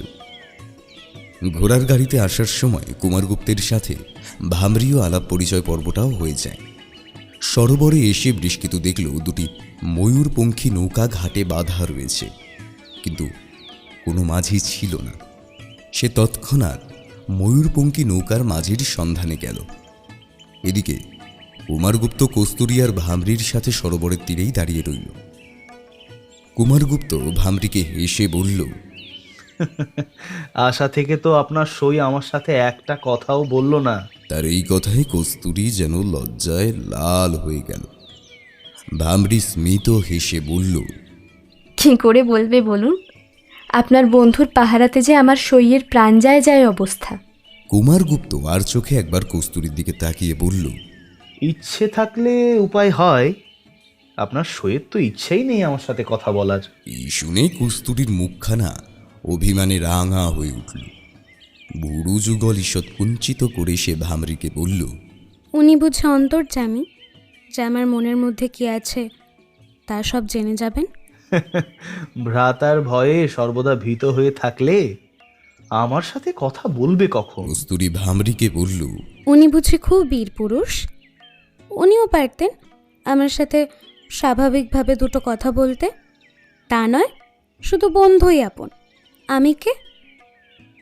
ভামরি লক্ষ্য করল দুজনের মধ্যে ঝগড়া বাঁধার উপক্রম।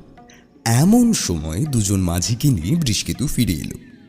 তারপর চারজন দুটি ময়ূরপঙ্খী নৌকোয় চড়ে বসল। স্থির হলো একটিতে বসবে বৃষকেতু আর ভামরি, অন্যটিতে কুমারগুপ্ত আর কস্তুরী।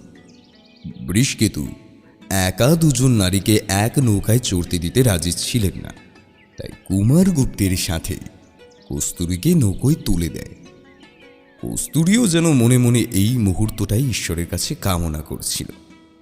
প্রথমে কস্তুরীদের নৌকোটি ছেড়ে দিল। ওদের নৌকাটি খানিকটা এগিয়ে গেলে বৃষকেতু ভামরিকে নিয়ে অন্য নৌকোটিতে চেপে বসল। এদিকে কুমারগুপ্ত কস্তুরীর পাশে বসে সকলের অলক্ষ্যে তার হাতখানি চেপে ধরল।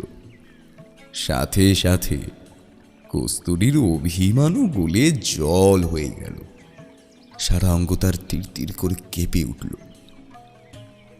এতকাল যে মুহূর্তকে মনের মণিকোঠায় কল্পনার রঙে রাঙিয়ে তুলেছিল, তা যে সত্যি সত্যি তার জীবনে এসে দেখা দিয়েছে। ব্রহ্ম সরোবরের শান্ত জলে যেন প্রেমের জোয়ার এসেছে।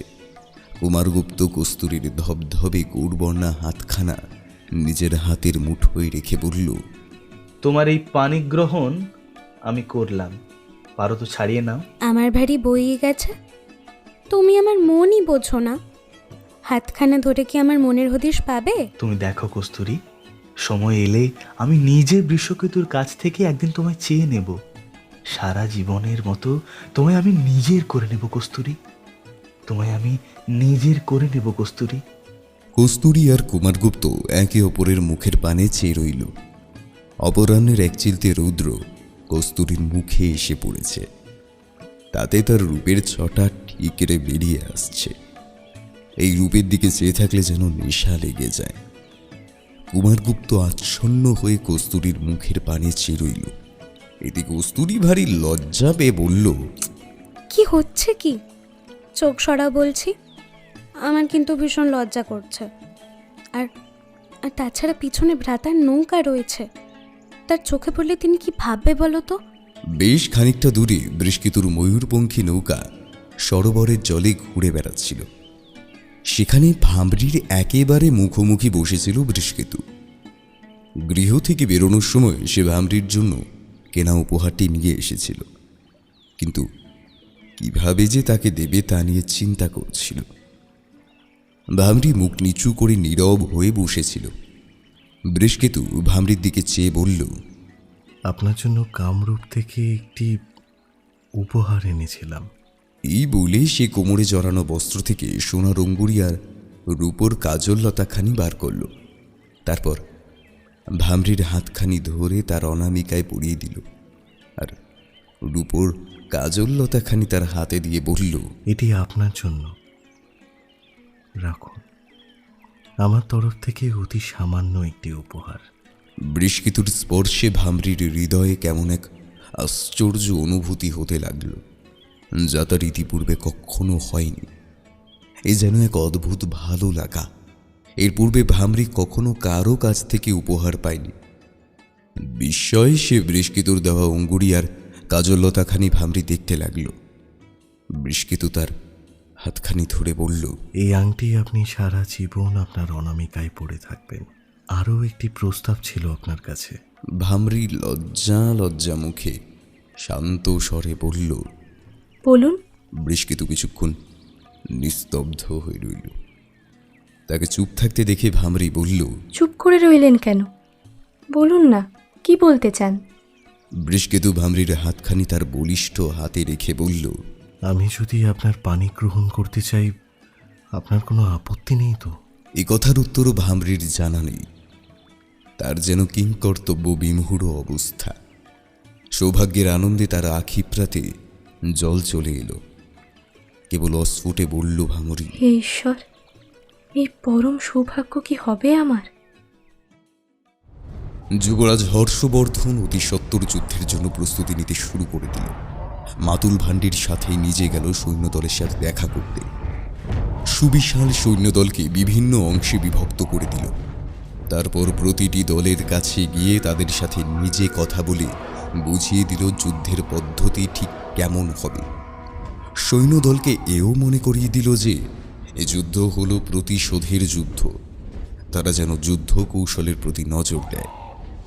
যেমন করেই হোক প্রতিপক্ষের সেনাদলকে ছত্রভঙ্গ করে অগ্রসর হওয়াই হবে তাদের উদ্দেশ্য। রাজ্যশ্রী যে মালবরাজ দেবগুপ্তের কাছে বন্দী হয়ে আছে এ কথা প্রত্যেক সৈন্যদলকে মনে করিয়ে দিয়ে বলল, তাকে উদ্ধার করে দেবগুপ্তকে শাস্তি দেওয়াই হবে এই যুদ্ধের আসল লক্ষ্য। আর এই লক্ষ্য সফলের জন্য সৈন্যদলের মধ্যে প্রতিশোধ স্পৃহা তৈরি করে দিল যুবরাজ। স্থির ছিল যে তানেশ্বর থেকে সশস্ত্র সৈন্য সামন্ত নিয়ে অতর্কিতভাবে মালব রাজ্য আক্রমণ করা হবে।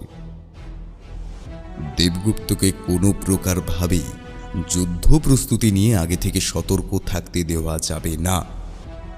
হর্ষবর্ধন জানত যে দেবগুপ্ত যদি আগে থেকে সতর্ক হয়ে যায় তাহলে তার ভগিনীকে সত্বর অন্যত্র সরিয়ে ফেলার উপক্রম করবে। তাই অতর্কিতভাবে আক্রমণ করলে দেবগুপ্তের অবস্থা কিংকর্তব্য বিমূঢ় হবে। ফলে ঘাত প্রতিঘাতে রাজ্যশ্রীর বিষয়টি নিয়ে বেশি কিছু ভাবতে পারবে না। আর এই সুযোগটি কাজে লাগাতে চাইছিল যুবরাজ হর্ষবর্ধন। যুবরাজ সৈন্যদলের সাথে সাক্ষাৎ করে তাদের বেশ কিছু সমস্যার কথাও শুনল। সমস্যাটি অশ্বারোহী সৈন্যদের। বিগত বেশ কয়েকটি যুদ্ধ পরপর হওয়ার ফলে তাদের কাছে পর্যাপ্ত অশ্ব ছিল না। ফলে অশ্বারোহীর একাংশকেই পদাতিক হিসেবে অংশগ্রহণ করতে হচ্ছিল। অশ্বারোহীদের প্রধান জানালেন প্রায় 500 অশ্বের ঘাটতি রয়েছে। সেগুলির ব্যবস্থা হলে অশ্বারোহীদের সামঞ্জস্যতা বজায় থাকবে। যুবরাজ সমস্যা শোনা মাত্র বলল, বেশ, খুব শীঘ্র 500 অশ্বের ব্যবস্থা করা হবে। তারপর মাতুল ভান্ডিকে বলল, যেভাবেই হোক মাতুল, আপনি অশ্বের ব্যবস্থা করুন। প্রয়োজনে বাইরের ঘোড়া ব্যবসায়ীদের কাছ থেকেও অশ্ব কিনতে হবে। বেশ, তাই হবে। আমি আজই অশ্বের হাটে প্রহরীদের পাঠাচ্ছি। এই বলে রাজকোষের কোষাধ্যক্ষকে ডেকে ভান্ডি বললেন, সর্বমোট 500টি অশ্বের ব্যবস্থা করতে হবে। তার জন্য কোষাগার থেকে এগুলির মূল্য বাবদ যা অর্থ তা আপনি পেয়ে যাবেন। সৈন্যদলের সাথে সাক্ষাৎ শেষে মাতুল ভান্ডিকে নিয়ে যুবরাজ গেল অস্ত্রাগারে। অস্ত্রশালায় গিয়ে পুরাতন অস্ত্রগুলিকে সাম দিয়ে ঝকঝকে করে তুলতে বলল। তার কথা মতো সৈন্যদের যা অস্ত্র আছে তার সমস্ত অস্ত্রশালার মুখ্য কারিগরদের ডেকে যত শীঘ্র সম্ভব শানিত করে তোলার আদেশ দিলেন ভান্ডি। যুবরাজ কি যেন চিন্তা করে মাতুল ভান্ডিকে বলল, আচ্ছা, গৌররাজের কি কোনো সংবাদ আছে? কি মনে হয়, তিনি কি দেবগুপ্তের পক্ষে যোগ দিচ্ছেন? যা সংবাদ পেয়েছি তাতে এটা স্পষ্ট যে গৌড়ার শশাঙ্ক দেবগুপ্তের সাথে সশস্ত্র বাহিনী নিয়ে যোগদান করবেন। তিনি তো সুযোগের অপেক্ষাতেই আছেন। গৌড়রাজের প্রতি যুবরাজের ক্রোধ প্রজ্বলিত হয়ে উঠল। তা সত্ত্বেও বেশ কিছুক্ষণ নিস্তব্ধ হয়ে দাঁড়িয়ে রইল। ক্রোধ সংবরণ করে যুবরাজ বলল, এই কারণেই তো অতর্কিতে আক্রমণ করতে চাইছি, যাতে গৌররাজ যুদ্ধে অংশগ্রহণ করতে সুযোগ না পান। হঠাৎ আক্রমণ করলে মালবরাজের সৈন্যদল ছত্রভঙ্গ হয়ে যাবে। যেরকমভাবে চুপিসারে দেবগুপ্ত কৌনজ আক্রমণ করেছিল, ঠিক সেইভাবে মালব আক্রমণ করতে হবে। এমন সময় এক দূত এসে হর্ষবর্ধনকে বলল, যুবরাজ, নগরের একদল প্রজারা এসেছেন আপনার সাথে দেখা করতে। যুবরাজ আশ্চর্য হয়ে গেল। এই সময় আবার কারা এলো? আচ্ছা বেশ, তাদের অপেক্ষা করতে বলো, আমি যাচ্ছি। হর্ষবর্ধন অস্ত্রশালায় নির্দেশ দিয়ে রাজপ্রাঙ্গণে গিয়ে দেখল সেখানে প্রায় 100 প্রজা তার সঙ্গে সাক্ষাতের জন্য অপেক্ষা করছে। যুবরাজ তাদের জিজ্ঞাসা করায় তারা জানালো যে এই যুদ্ধে তারা থানেশ্বরের পক্ষে যোগদান করতে চায় এবং তাদের মতো প্রায় 100 প্রজা এই যুদ্ধে যুবরাজের পক্ষে যুদ্ধে অংশগ্রহণের জন্য প্রস্তুত। তাদের কাছে যুদ্ধে অংশগ্রহণের কারণ জানতে চাইলে তারা জানায় যে যুবরাজ প্রতিদিন প্রভাতে স্নান সেরে তাদের মত প্রজাদের দান করেন। এমনকি যুবরাজ তার পরিধেয় বস্ত্রটুকুও দান করে নতুন বস্ত্র পরিধান করে রাজপ্রাসাদে ফিরে আসেন। প্রত্যহ তাদেরকে যুবরাজ যথাসম্ভব দান দিয়ে থাকেন। এই কারণে এই সকল প্রজারা সকলে স্থির করে যে এই যুদ্ধে তারা তাদের সাধ্য মতো যুবরাজ হর্ষবর্ধনের পাশে থাকবেন। তিনি যেভাবে বলবেন সেভাবেই তারা যুদ্ধের জন্য প্রস্তুত। প্রজাদের এই রূপ দেখে যুবরাজ আপ্লুত হয়ে বলল, বেশ, তাই হবে। মাতুল ভান্ডি আপনাদের সকলকে সৈন্যদলে মোতায়েন করে নেবেন। প্রজারা সকলে যুবরাজকে অভিবাদন জানিয়ে ফিরে গেল। তারা চলে গেলে ভান্ডি বললেন, সৈন্যদল না হয় মোতায়েন করা যাবে, কিন্তু সঠিক যুদ্ধ কৌশল সেটা তো আর ওরা জানে না। হর্ষবর্ধন হেসে বললেন, একদিনের অল্প বিস্তর যুদ্ধ কৌশল শেখানোর দায়িত্ব আমার। তবে মাতুল, এই যুদ্ধে সুবিশাল সৈন্যবাহিনী নিয়ে আমরা ঝাঁপিয়ে পড়ব মালবের বুকে। তাহলে কামরূপরাজ ভাস্কর বর্মনকে যুদ্ধের দিনক্ষণ জানিয়ে প্রস্তুত থাকতে বলি। হ্যাঁ, এই জন্য বৃষকেতুকে আর একবার কামরূপ যাত্রা করতে হবে। কাল প্রভাতে বৃষকেতুকে রাজমহলে ডেকে পাঠানোর ব্যবস্থা করো। এই বলে যুবরাজ রাজ দরবারে চলে গেল। নৌবিহার থেকে হৃদয়ে রঙের ছোঁয়া লাগিয়ে ফিরে এলো দুই প্রেমের জুটি। সেদিন রাত্রে খাওয়া দাওয়ার পর ভামরি আর কস্তুরী একসাথে শয়নকক্ষে গেল। শোয়ার সময় কস্তুরী ভামরির দিকে ফিরে বলল, জানো সই, আজ আমার জীবনের স্বপ্নের মুহূর্তগুলো সামনে এসে দাঁড়িয়েছিল। ভামরি কস্তুরীর মুখের দিকে চেয়ে বলল, জানি, তবে জানো সই, আজ আমার সাথে যা ঘটেছে সেই মুহূর্ত আমি স্বপ্নেও কল্পনা করিনি। আজ আমার মনের ভেতরটা সারাক্ষণ কেমন যেন করছে, আমি তোমায় বলে বোঝাতে পারবো না সই। কস্তুরী চোখ দুটো বড় বড় করে ভামরির দিকে চেয়ে বলল, সই, কি বলছো তুমি? তার মানে ভ্রাতা তোমায় কি কিছু বলেছে? এই বলো না আমায়। ভামরি তার হাতের আংটিখানা কস্তুরীকে দেখিয়ে বলল, এই দেখো সই। কস্তুরী বিস্ময়ে আংটির দিকে চেয়ে বলল, এটা কে দিল? ভ্রাতা? ভামরি কোনো কথা না বলে কেবল মাথা নাড়ালো।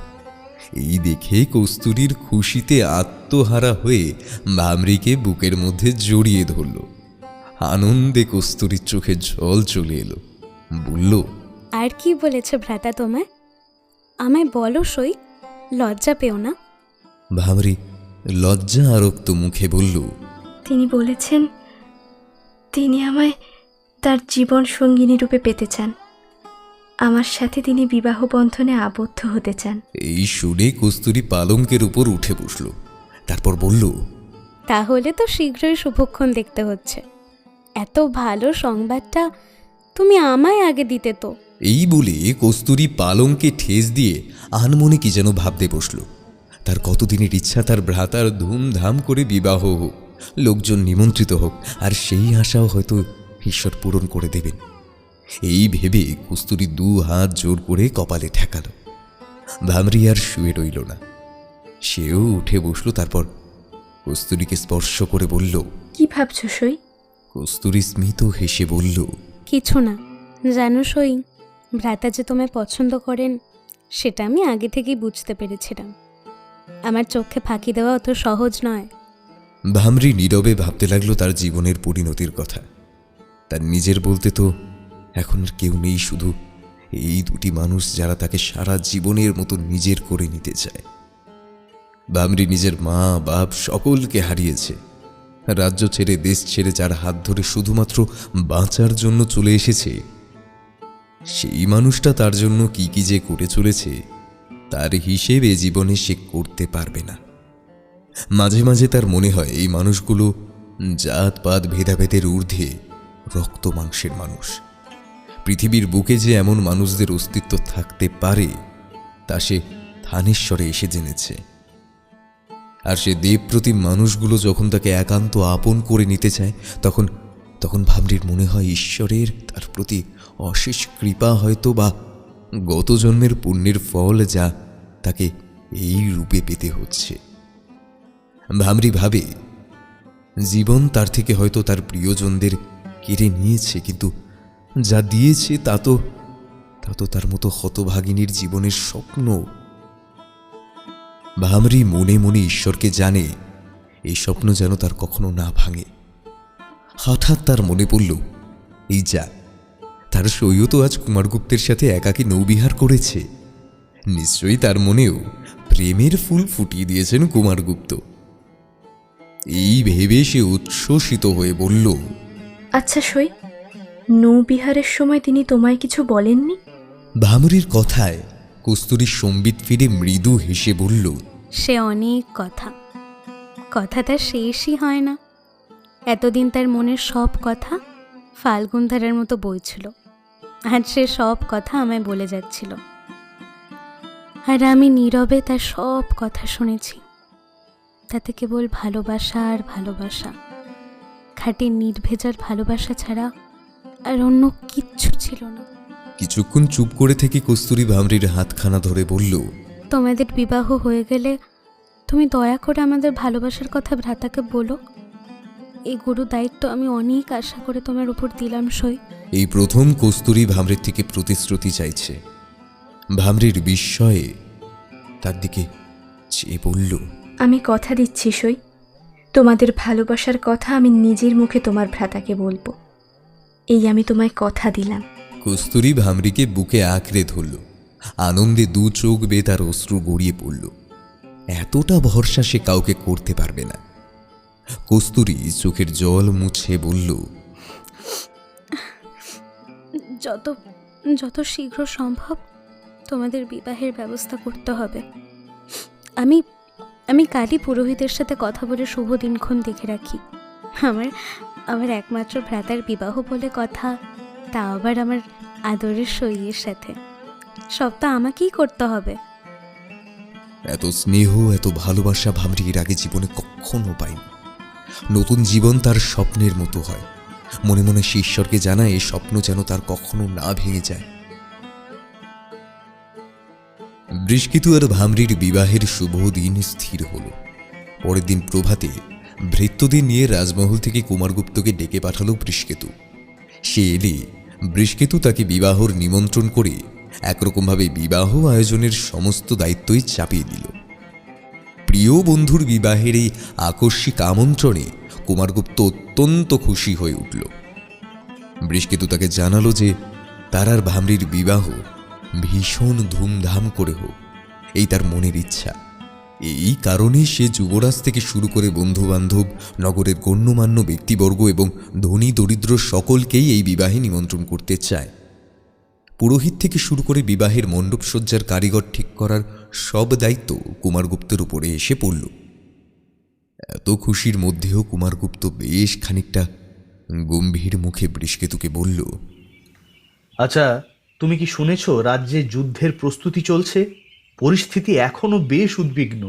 বৃষ্কেতু স্মিত হেসে বলল, আমি জানি বন্ধু, তাই বিবাহের দিনক্ষণ আমি যুদ্ধের বেশ কিছুদিন পরেই স্থির করেছি। আমিও চাই যা হবে তা যুদ্ধের পরেই হোক, তবে তার মধ্যেই আমি সব ব্যবস্থা করে রাখতে চাইছি।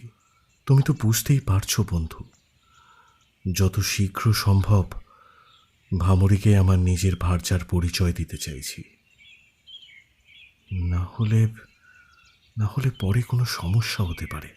বেশ, তাই হবে। তাহলে বিবাহের ব্যাপারে আগে থেকে পুরোহিতকে ডেকে এনে সমস্তটা স্থির করে ফেলি, তারপর না হয় নিমন্ত্রণের ব্যাপারটা সেরে নেওয়া যাবে। আমি চাইছি প্রথমেই যুবরাজের সাথে একবার কথা বলে নিতে। ভাবছি এখনই একবার রাজপ্রাসাদে যাব। তুমি যাবে সাথে? সেই ভালো, সেই ভালো। বলে দুজন গল্প করতে করতে রাজপ্রাসাদের দিকে চলল। থানেশ্বরের বৌদ্ধ ধর্মের প্রসার ঘটলেও হিন্দু ধর্ম একেবারে অবলুপ্ত হয়ে যায়নি। বেশ কিছু হিন্দু পুরোহিতরা মিলে সে সময় একটা গোষ্ঠী গড়ে তুলেছিল। গৌড়বঙ্গের মতো না হলেও থানেশ্বরে তাদের অল্প বিস্তর প্রতিপত্তি ছিল, কিন্তু বৌদ্ধ ধর্মের বিকাশে তা ক্ষীণ হতে বসেছিল। আর তাছাড়া সে সময় থানেশ্বরে দলে দলে সবাই বৌদ্ধ ধর্ম নিতে শুরু করে, তাই হিন্দু পুরোহিতদের বিশেষ প্রয়োজন হতো না। যে কটা হিন্দু ভিটে ছিল তাদের গৃহে পূজার্চনা করে তাদের চলে যেত, তবে তাদের গোড়ামিটা অন্যান্য হিন্দু পুরোহিতদের চাইতে কিছু কম ছিল না। আর এখানেই বৃষ্কেতুর কপালে চিন্তার বলি রেখা ফুটে উঠল। যুবরাজ হর্ষবর্ধন রাজপ্রাসাদের অলিন্দে একা দাঁড়িয়েছিল। বৃষ্কেতু আর কুমারগুপ্তকে সেদিকেই আসতে দেখে বলল, এসো এসো এসো, বলো কি সংবাদ? হঠাৎ এই সময়? এই তো তুমি আছো দেখছি। বলছি, তোমায় বৃষকেতু কিছু বলতে চাই। ব্যস্ত? বলো। বৃষকেতু খানিক ভেবে নিয়ে বলল, যুবরাজ, সামনের পূর্ণিমা তিথিতে আমার বিবাহ স্থির হয়েছে। কথাটা শুনেই যুবরাজ উৎফুল্ল হয়ে বলল, বাহ, এ তো আনন্দের খবর। কি বললে? পূর্ণিমা তিথিতে? আজ তো প্রতিপদ, তার মানে যুদ্ধ শেষ হলে তারপরেই তোমার বিবাহ? বেশ বেশ বেশ। যুবরাজ, সেরকম হলে আমি বিবাহের সময় পিছিয়ে দেব। না না না না না, সময় পিছোতে চেও না। যুদ্ধ কখনো শুভ অনুষ্ঠানের অন্তরায় হতে পারে না। আপনার কাছে অনুমতি নিয়ে নিলাম যুবরাজ, আর আমার কোনো চিন্তা নেই। খুব শীঘ্রই আমি নিমন্ত্রণ পত্র প্রেরণ করছি আপনাকে। যুবরাজের কাছে অনুমতি নিয়ে বৃষকেতুরা চলে এলো। তারপর কুমারগুপ্তের উপর বাকি সমস্ত দায় দায়িত্ব তুলে দিয়ে বৃষকেতু নিশ্চিন্ত হল। অন্যদিকে কুমারগুপ্ত চলল পুরোহিতের খোঁজ করতে। বৃষকেতুর মনে একটা প্রশান্তির ছাপ। ভামরি যে তার ভালোবাসার আহ্বানে সাড়া দিয়েছে, এটা তার মনে আশ্চর্য অনুভূতি জাগিয়ে তুলেছে। বৃষকেতু নিজেও জানে না যে সে চাইলে নগরের উচ্চ বংশের সুন্দরী বিদুষী রমণীদের মধ্যে কাউকে অনায়াসেই বিবাহ করতে পারত, কিন্তু তার মনে কোনোদিনই তেমনভাবে নারীদের প্রতি আকর্ষণ ছিল না। কিন্তু ভামরির সাথে দেখা হওয়ার পর থেকেই তার হৃদয়ে ধীরে ধীরে প্রেমের সঞ্চার হয়। এ হয়তো একরকমভাবে তার নিজের অজান্তেই হয়েছে, তবে ভামরির সরলতা যে তাকে মুগ্ধ করেছে এই বিষয়ে কোনো সন্দেহের অবকাশ রাখে না। তবে একটা ব্যাপার বৃষকেতুকে কিঞ্চিত ভাবিয়ে তুলেছিল। ভামরির নিজের পরিবার পরিজন বলতে তেমন কেউ নেই।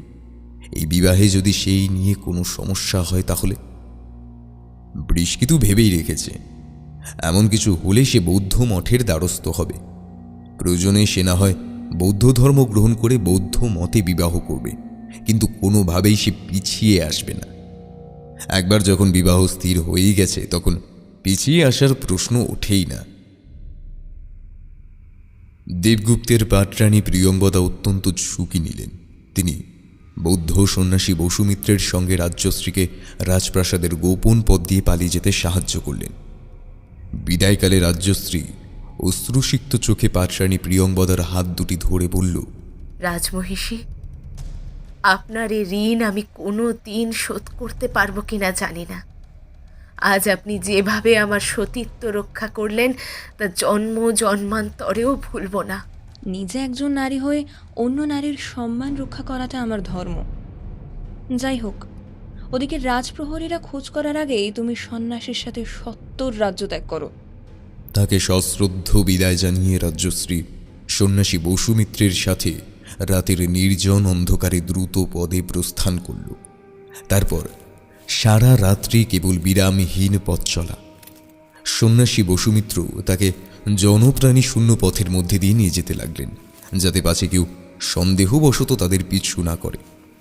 রাজ্যশ্রীর পথে একটিও কথা বলল না, কেবল অজানা গন্তব্যে মৌন হয়ে পথ চলতে লাগল।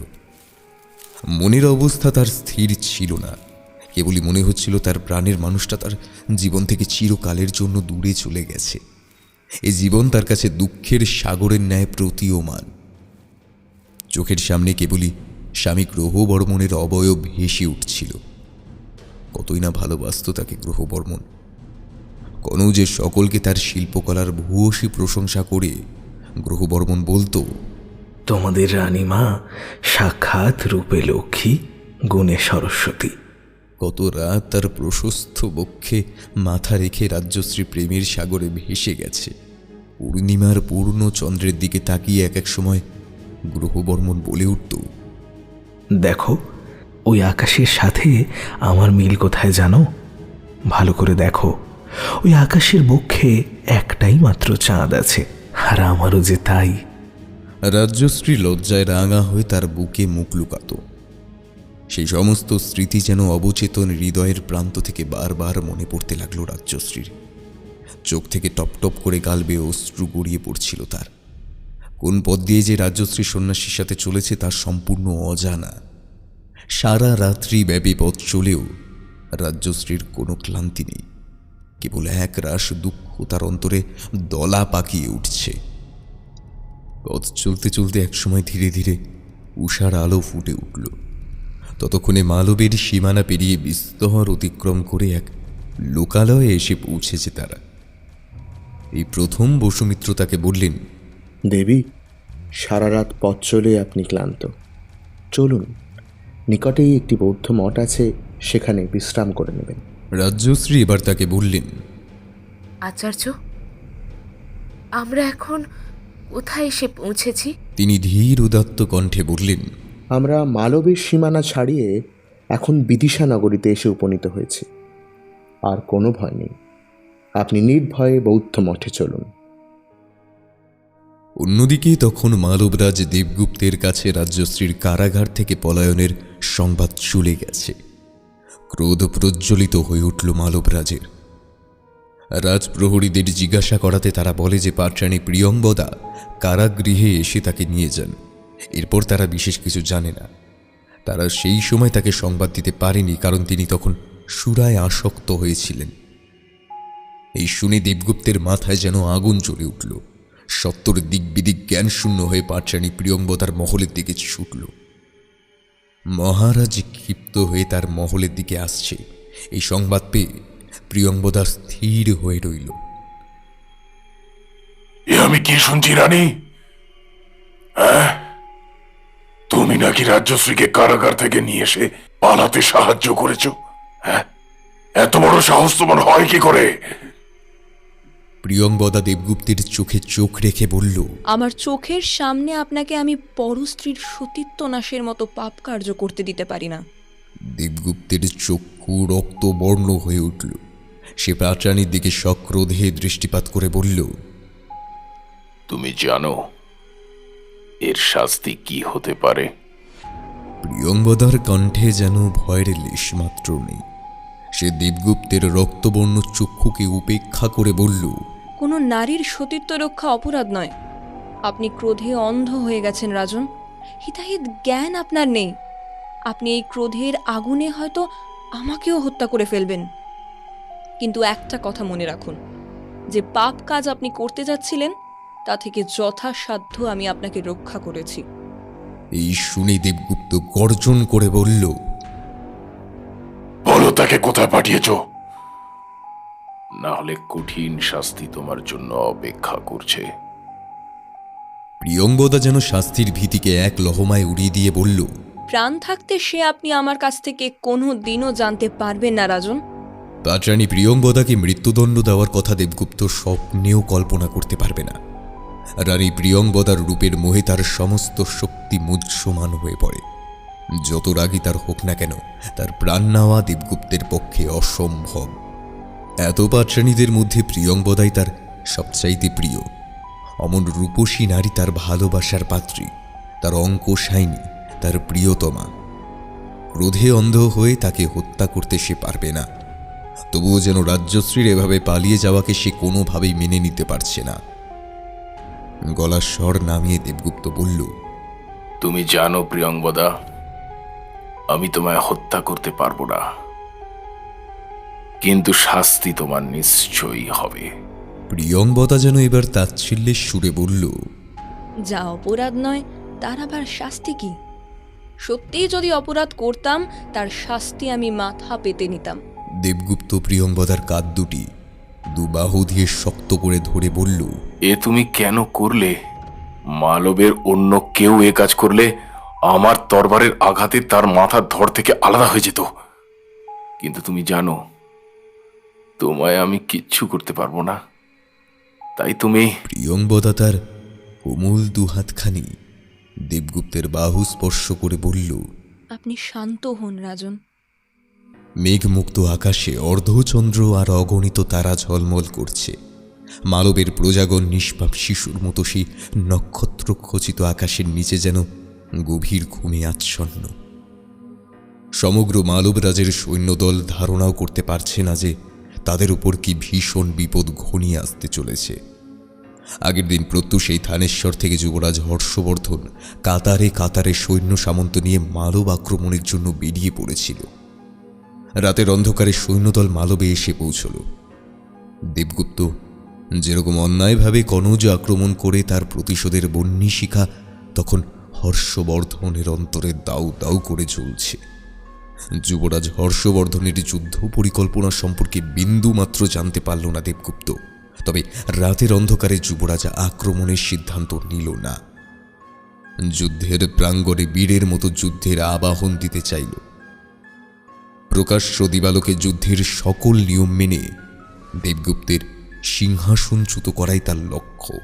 তার চেয়েও বড় লক্ষ্য ভগিনী রাজ্যশ্রীকে উদ্ধার। কামরূপ থেকে ভাস্কর বর্মা তার অশ্বারোহী সৈন্যদল পাঠিয়ে দিয়েছেন। সুবিশাল এই সৈন্যদল হর্ষবর্ধন যুদ্ধের গুহ্য রচনার কৌশল প্রত্যেক সেনানায়ককে বলে দিয়েছে। তার সাথে কামরূপের সৈন্যদল কেমনভাবে কাজে সেই পন্থাও বুঝিয়ে দিয়েছে।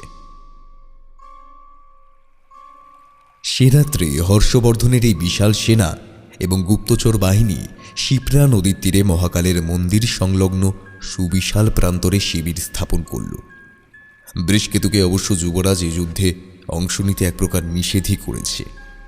শীঘ্রই তার বিবাহ, তাই এ সময় যুদ্ধের মতো ঝুঁকিসম্পন্ন কাজে তাকে আসতে দিতে চায়নি। বৃষকেতু প্রথমটায় যুদ্ধে অংশগ্রহণের জন্য ইচ্ছা প্রকাশ করলেও যুবরাজ স্পষ্টতই জানিয়ে দেয় তাকে কোনোভাবেই নেওয়া যাবে না। যুবরাজের এই আদেশ অমান্য করা বৃষকেতুর সাধ্যের বাইরে, তাই সে আর উচ্চবাক্য করেনি। মালবে প্রবেশকালে সৈন্যদল সরাসরি রাজ্যের সীমানা দিয়ে না ঢুকে দুর্গম অরণ্যের ভিতর দিয়ে প্রবেশ করেছিল। এই পথ অবশ্য বৃষকেতু ভান্ডিকে মানচিত্র ধরেই বুঝিয়ে দিয়ে যায়। এমনিতেই মালবের সীমানায় প্রহরীরা সর্বদা শত্রুরাজ্যের আক্রমণের আশঙ্কায় পাহারায় জেগে থাকে, তাই বিপদ সংকুল হলেও অরণ্যপথ ছাড়া অন্য কোনো উপায় ছিল না। তবে পথে দুজন গুপ্তচর অনেকক্ষণ গাছের আড়াল থেকে সেনাদলের উপর নজর রাখছিল। তা কারো নজরে পড়েনি, কিন্তু নজর রাখতে গিয়ে সেখান থেকে অন্য গাছের আড়ালে লুকোতে গিয়েই সেনাদলের কাছে ধরা পড়ে যায়। সঙ্গে সঙ্গে যুবরাজ হর্ষবর্ধনের নির্দেশে তাদের প্রাণে না মেরে বন্দি করে নেয় সেনারা, কারণ এই গুপ্তচরদের দ্বারা অনেক খবর পাওয়া যেতে পারে। এই ভেবে তাদের শক্ত দড়ি দিয়ে হাত পা বেঁধে নিয়ে আসা হয়। তারপর নিজেদের শিবিরে তাদের ফেলে রেখে দেয় সেনারা। রাত্রি তখন দ্বিপ্রহর। সৈন্য শিবিরে যেখানে গুপ্তচরের দুজন বাধা ছিল সেখানে এসে পৌঁছল যুবরাজ। গুপ্তচরদের মুখের বাঁধন খুলে দেওয়া হল। যুবরাজ তাদের সামনে দাঁড়িয়ে বলল, তোমরা জানো আমি কে? যুবরাজের পরনের রাজবেশ দেখে তাদের একজন বলল, জানি না, তবে আপনার পোশাক দেখে মনে হচ্ছে থানেশ্বরের রাজপরিবারের কেউ। যুবরাজ গম্ভীর স্বরে বলল, আমি থানেশ্বর যুবরাজ হর্ষবর্ধন। তোমাদের থেকে একটা কথা জানতে চাই। মালবরাজ দেবগুপ্ত আমার ভগিনী রাজশ্রীকে কোথায় রেখেছে? গুপ্তচরেরা একে অপরের মুখ চাওয়াচাওয়ি করল। তারপর কাঁপা কাঁপা গলায় বলল, আমরা কিছু জানি না যুবরাজ, আমরা কিছু জানি না। হর্ষবর্ধন তাদের দেখেই বুঝল যে তারা এমনিতে কিচ্ছু বলবে না। যুবরাজ মাতুল ভান্ডিকে ডেকে বলল, এরা সব জানে মাতুল। যেমন করেই হোক এদের মুখ থেকে কথা বার করতে হবে। প্রয়োজন পড়লে এদের অঙ্গচ্ছেদ করতে হবে। হাতের আঙুলগুলিকে একে একে কেটে ফেলবেন। তাতেও যদি কিছু না বলে তাহলে যাওয়ার সময় নদীর চরে এদের শুলে চড়িয়ে যাব। যুবরাজ এমনি যেমন সহৃদয় কোমল, তেমনি অবস্থা বিশেষে বজ্রের মতো কঠিন। যুবরাজের এই কথা শুনে তারা রীতিমতো ভয় পেয়ে গেল। অঙ্গচ্ছেদ করলে তারা সারা জীবনের জন্য পঙ্গু হয়ে যাবে। এই কথা ভেবে তাদের মধ্যে একজন বলল, যুবরাজ, আমরা জানি, কিন্তু সত্যিটা বললে আপনি আমাদের ছেড়ে দেবেন। কথা দিন, কথা দিন, কথা দিন, ছেড়ে দেবেন। হর্ষবর্ধন তাদের দিকে চোখে চোখ রেখে বলল, কথা দিলাম। মহারাজ, আপনার ভগিনীকে রাজপ্রাসাদের কারাগারে বন্দি করে রেখেছিলেন, কিন্তু যতদূর শুনেছি কাল তিনি কারাগার থেকে পালিয়েছেন এবং মহারাজের পাটরানী প্রিয়ংবদা তাকে পালিয়ে যেতে সাহায্য করেছেন। এর বেশি আমরা কিছু জানি না। দয়া করে আমাদের ছেড়ে দিন, দয়া করে ছেড়ে দিন আমাদের। তাদের এই কথা শুনে যুবরাজের কপালে বলি রেখা ফুটে উঠল। চিন্তা করতে লাগলো তার ভগিনী কারাগার থেকে কোথায় যেতে পারে। আর এই অবস্থায় তার সন্ধানে সে কোথায় বা প্রহরী পাঠাবে, এই ভেবে যুবরাজ অস্থির হয়ে উঠল। এমন সময় ভান্ডি এসে তাকে বললেন, এখন যেভাবেই হোক প্রত্যুষেই যুদ্ধ ঘোষণা করতে হবে।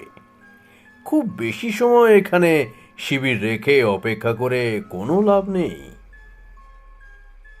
যুবরাজ কি যেন ভেবে বললেন, কিন্তু এখন ভগিনীর সন্ধান করব কিভাবে?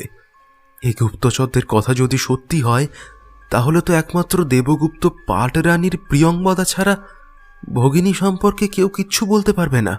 ভান্ডি বিচক্ষণতার সাথে বললেন, ঠিক এই কারণেই দেবগুপ্তকে যুদ্ধে যেভাবেই হোক পরাস্ত করতেই হবে। সেই রাত্রের মতো গুপ্তচরদের আটকে রাখা হলো। তবে যুবরাজ তাদের জানালো যে প্রত্যুষে যুদ্ধ শুরুর পূর্বে তাদের অবশ্য মুক্তি দেওয়া হবে, সঙ্গে একটি গুরুত্বপূর্ণ কাজও দেওয়া হবে তাদের। যাই হোক, সমগ্র থানেশ্বরের সৈন্যবাহিনী কেবল সূর্য ওঠার জন্য অপেক্ষা করে রইল। ধীরে ধীরে যখন উষার আলো ফুটে উঠল, যুবরাজ তখন গুপ্তচরদের বন্ধন খুলে তাদের হাতেই যুদ্ধের ঘোষণাপত্র দিয়ে মাধবের রাজপ্রাসাদে পাঠাল। মুক্তি পেয়ে তারা সেই পত্র নিয়ে রাজপ্রাসাদের দিকে চলে গেল। দেবগুপ্ত তখনও নিদ্রিত। তারা মহারাজের ঘুম ভাঙার জন্য অপেক্ষা করতে লাগল। বেশ কিছুক্ষণ পর দেবগুপ্তের ঘুম ভাঙতেই তারা হর্ষবর্ধনের দেওয়া যুদ্ধের ঘোষণাপত্রটি দিয়ে জানালো যে থানেশ্বরের যুবরাজ আজই যুদ্ধের আবাহন দিতে চায়। এই সংবাদ পেয়েই দেবগুপ্ত হতচকিত হয়ে গেল। একদিকে রাজ্যশ্রী কারাগার থেকে পালিয়ে গেছে, অন্যদিকে অকস্মাৎ এই যুদ্ধের রণরঙ্কা তাকে উন্মত্ত করে তুলল। সঙ্গে সঙ্গে দেবগুপ্ত সেনাপতিকে ডেকে সৈন্যদল প্রস্তুত করার আদেশ দিল। আদেশ পেয়ে সেনাপতি তৎক্ষণাৎ কয়েক মুহূর্তের মধ্যে বিশাল সৈন্যবাহিনী যুদ্ধের জন্য প্রস্তুত করে ফেলল। এই আস্থা দিয়ে বেরিয়ে গেল। অন্যদিকে মালবের রাজপ্রাসাদ থেকে বেশ কিছুটা দূরে একটা বিস্তীর্ণ প্রাঙ্গণে হর্ষবর্ধন তার সৈন্যদের নিয়ে বুজ্জ রচনা করে যুদ্ধের জন্য অপেক্ষা করছিল। হর্ষবর্ধনের চোখে তখন প্রতিহিংসার আগুন জ্বলছে। এই যুদ্ধে হয় তার প্রাণ যাবে, নয় সে দেবগুপ্তের প্রাণ নেবে। মাঝামাঝি কোনো সিদ্ধান্তে আসা তার পক্ষে সম্ভব নয়। দেবগুপ্তের পাপের ঘরা পরিপূর্ণ, মৃত্যুদণ্ডই তার একমাত্র শাস্তি। যে মানুষ কোনো অবলা স্ত্রীলোককে অপহরণ করে তাকে কারাগারে নিক্ষেপ করে, সে আর যাই হোক মানুষের পর্যায়ে পড়ে না। এই ভেবে যুদ্ধক্ষেত্রে হর্ষবর্ধন মালবরাজের জন্য অপেক্ষা করতে লাগল। হঠাৎ একটা সময় দূর থেকে দেবগুপ্তের সৈন্যবাহিনীর ধ্বজা উড়তে দেখা গেল। দেখতে দেখতে মালবের পদাতিক সেনাদের একাংশ থানেশ্বরের সৈন্যদলের বুজ্জের উপর ঝাঁপিয়ে পড়ল। কিন্তু প্রথম বুজ্জ ভেদ করলেও সামনে তারা দেখল একটি বুজ্জ পরিখার ন্যায় বেষ্টিত। এইভাবে পরিকল্পনা অনুসারে একে একে পদাতিক মালবে সৈন্যরা বুজ্জের ফাঁদে পড়ে প্রাণ হারাতে লাগল। পদাতিকদের পরাজয় দেখে তৎক্ষণাৎ দেবগুপ্তের সেনাপতি অশ্বারোহীদের পাঠালো, কিন্তু মালব সেনারা কোনোভাবেই হর্ষবর্ধনের দুর্বিদ্ধ বুজ্জগুলিকে ভেদ করে ভেতরে যেতে পারল না। তারা যখনই একটি বুজ্জ ভেদ করে, আর সঙ্গে সঙ্গে থানেশ্বরের সৈন্যরা নিমেষে আরও একটি বুজ্জ তৈরি করে ফেলে। এর ফলে অশ্বারোহীরাও বেশিক্ষণ যুদ্ধ চালাতে পারল না। তাছাড়া ভাস্কর বর্মনের পাঠানো সুবিশাল অশ্বারোহী বাহিনীর দুর্ধর্ষ যুদ্ধ কৌশলের কাছে মালবের অশ্বারোহী সেনারা আত্মসমর্পণ করে পিছু হাঁটতে বাধ্য হল। এই সুযোগে হর্ষবর্ধন সমগ্র সেনাবাহিনী নিয়ে অগ্রসর হতে শুরু করল। একটা সময় যখন সমগ্র মালব সেনারা ছত্রভঙ্গ হয়ে গেল, মালবরাজ তখন নিজে যুদ্ধের প্রাঙ্গণে রণমূর্তি নিয়ে ঝাঁপিয়ে পড়ল। অন্যদিকে হর্ষবর্ধন ও দেবগুপ্তের বিরুদ্ধে সম্মুখ সমরে অবতীর্ণ হল। তবে দেবগুপ্তকে সহজে পরাস্ত করা সম্ভব হচ্ছিল না। নানান অস্ত্র নিয়ে অনেকক্ষণ যুদ্ধের পর শেষে দেবগুপ্ত তরবারি নিয়ে হর্ষবর্ধনের উপর ঝাঁপিয়ে পড়ল। আর এইখানে সে মারাত্মক ভুল করল। হর্ষবর্ধন তরবারিতে নিপুণ যোদ্ধা, ফলে দেবগুপ্ত একটা সময় পরাজিত হল। অসহায় হয়ে দেবগুপ্ত হর্ষবর্ধনের পায়ের নিচে পড়ে ক্রূর দৃষ্টিতে তার দিকে তাকিয়ে রইল, যেন একটি সুযোগের অপেক্ষা। সুযোগ পেলেই সে তাকে আক্রমণ করবে। কিন্তু আর কোনো সুযোগ থানেশ্বরের যুবরাজ তাকে দিল না। কেবল উচ্চস্বরে বলল, অবলা স্ত্রীলোককে যারা ভোগের জন্য অপহরণ করে তাদের একমাত্র শাস্তি হলো মৃত্যুদণ্ড। এই বলে তরবারির এক আঘাতে দেবগুপ্তের মুণ্ডপাত করল সে। সমগ্র মালব এই দৃশ্য দেখে স্তম্ভিত হয়ে গেল। দেবগুপ্তের মৃত্যু সংবাদ প্রাসাদে পৌঁছানো মাত্রই রাজপ্রাসাদ শোকে স্তব্ধ হয়ে গেল। মালবের এক প্রহরী পাটরানী প্রিয়ঙ্বদার কক্ষে প্রবেশ করল। রানীমা, যুদ্ধে মালবের পরাজয় হয়েছে এবং এর চেয়েও দুঃখের বিষয়, মহারাজ যুদ্ধে থানেশ্বরের যুবরাজের কাছে পরাস্ত হয়ে প্রাণত্যাগ করেছে। সংবাদটি পাওয়া মাত্রই প্রিয়ঙ্বদা মূর্ছিত হয়ে পড়ল। তাকে তার পরিচারিকা সকলে মিলে পালঙ্কে শুয়ে দিল। সঙ্গে সঙ্গে রাজবৈদ্যকেও ডেকে পাঠানো হলো। অন্যদিকে থানেশ্বরের সৈন্যরা যুদ্ধে জয়লাভ করে উল্লাস করার উপক্রম করতেই হর্ষবর্ধন তাদের থামিয়ে দিয়ে স্পষ্ট জানালো যে তারা যেন কোনো প্রকারভাবে আনন্দ উল্লাস না করে, কারণ এই যুদ্ধের আসল উদ্দেশ্য ভগিনী রাজ্যশ্রীকে সন্ধান করা। তাই সৈন্যদের শিবিরে ফিরে যেতে বলে নিজে মাতুল ভান্ডিকে নিয়ে মালবের রাজপ্রাসাদের দিকে যাত্রা করল। হর্ষবর্ধন যখন মালবের প্রাসাদে প্রবেশ করল তখনও প্রিয়ঙ্বদা সংজ্ঞাহীন। প্রহরীদের কাছে পরিচয় দিয়ে পাটরানী প্রিয়ঙ্বদার কক্ষে এসে পৌঁছতেই রাজবৈদ্যের সাথে তার কথা হলো। আমি থানেশ্বরের যুবরাজ হর্ষবর্ধন। জানি আমার প্রতি আপনাদের মনে ঘৃণা আর ক্রোধ ছাড়া কিছুই অবশিষ্ট নেই। তা সত্ত্বেও আপনাদের কাছে কেবল একটি প্রশ্ন নিয়ে দাঁড়িয়ে আছি। দয়া করে বলুন, আমার ভগিনী রাজশ্রী এখন কোথায়? প্রিয়ঙ্বদা চোখ মিলে তার দিকে একবার দেখেই অস্ফুট স্বরে বলে উঠল, আমি জানি এ যুদ্ধে আপনিই না হয় আমার স্বামী, দুজনের মধ্যে কেউ একজন জীবিত থাকতো। আমি আপনাকে দোষ দেব না, তার পাপের ভারে আজ তার এই পরিণতি। আমি আপনার ভগিনীর সংবাদ আপনাকে অবশ্যই দেব। বৌদ্ধ ভিক্ষুক বসুমিত্রের সাথে রাজ্যশ্রীর পালিয়ে যাওয়ার বর্ণনা করে পাটরানী প্রিয়ঙ্বদা বলল, বিদিশা নগরীর কয়েকটি বৌদ্ধ মঠে বসুমিত্রের বিশেষ পরিচিতি আছে। সেখানে সন্ধান করলে হয়তো তাকে পাওয়া যেতে পারে। এর চেয়ে বেশি কিছু আর সে বলতে পারবে না। হর্ষবর্ধন আর বিলম্ব করল না। প্রিয়ঙ্বদার আরোগ্য কামনা করে তাকে বিদায় সম্ভাষণ জানিয়ে রাজপ্রাসাদ থেকে চলে এলো। এরপর কয়েকজন বিশ্বস্ত সৈন্যদের নিয়ে সে নিজেই বিদিশা নগরীর অভিমুখে যাত্রা করল। অন্যদিকে রাজ্যশ্রী মনে মনে তখন এক কঠিন সাংঘাতিক সিদ্ধান্ত নিয়ে ফেলেছে। গ্রহবর্মণকে সে প্রাণের চেয়েও বেশি ভালোবাসত, তাই দৃঢ় প্রতিজ্ঞ হয়ে সংকল্প নিল যে তার জন্য সে সতী হবে, অগ্নিকুণ্ঠে প্রাণ বিসর্জন। তবে বৌদ্ধ মঠ থেকে সে কাজ করা সম্ভব নয়, তাই প্রথমেই সকলের অলক্ষ্যে মঠ থেকে পালিয়ে গেল। বিস্তর লোকালয়, পদঘাট, নদী পেরিয়ে বিন্ধ্য পর্বতের দিকে যেতে লাগল। এদিকে হর্ষবর্ধন সৈন্যদের নিয়ে বিদিশার বৌদ্ধ মঠে এসে বসুমিত্রের সন্ধান পেল। তার মুখেই শুনল রাজ্যশ্রী মঠ থেকে সকলের নজর এড়িয়ে চলে গেছে। হর্ষবর্ধনের মনে তখন ভয় আর হতাশা। রাজ্যশ্রীকে সন্ধানের জন্য নানা স্থানে সৈন্যদের পাঠিয়ে দিল এবং বলল, যে ব্যক্তি আমার ভগিনীর সন্ধান দিতে পারবে তাকে পুরস্কৃত করা হবে। রাজ্যশ্রী তখন বিন্ধ্য পর্বতের পাদদেশে এসে পৌঁছেছে। সতী হওয়ার সংকল্পে সে অটল। পর্বতের পাদদেশে একটি নির্জন স্থানে কিছুক্ষণ সময়ের জন্য বিশ্রাম করে নিল।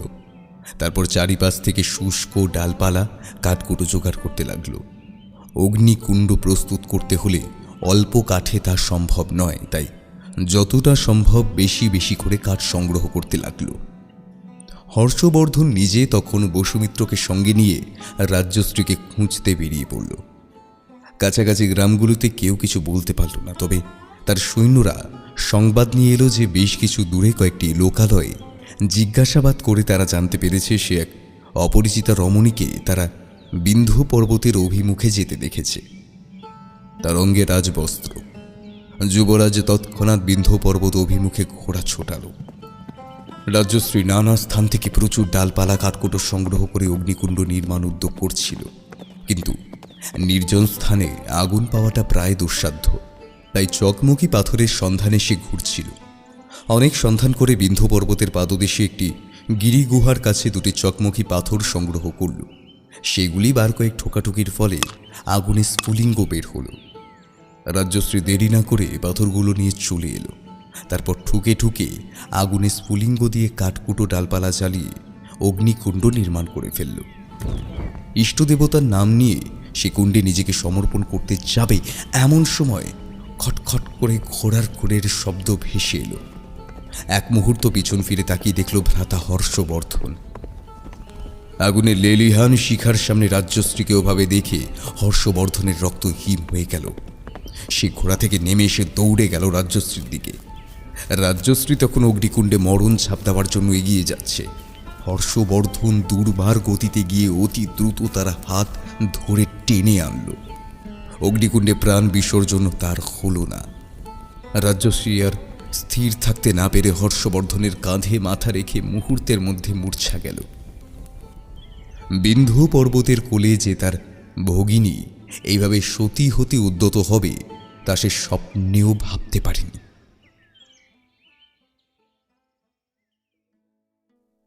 বৃষকেতুর গৃহ এমনভাবে সাজানো হয়েছে যে যে কেউ সে পথ দিয়ে গেলে তার চোখে পড়বে।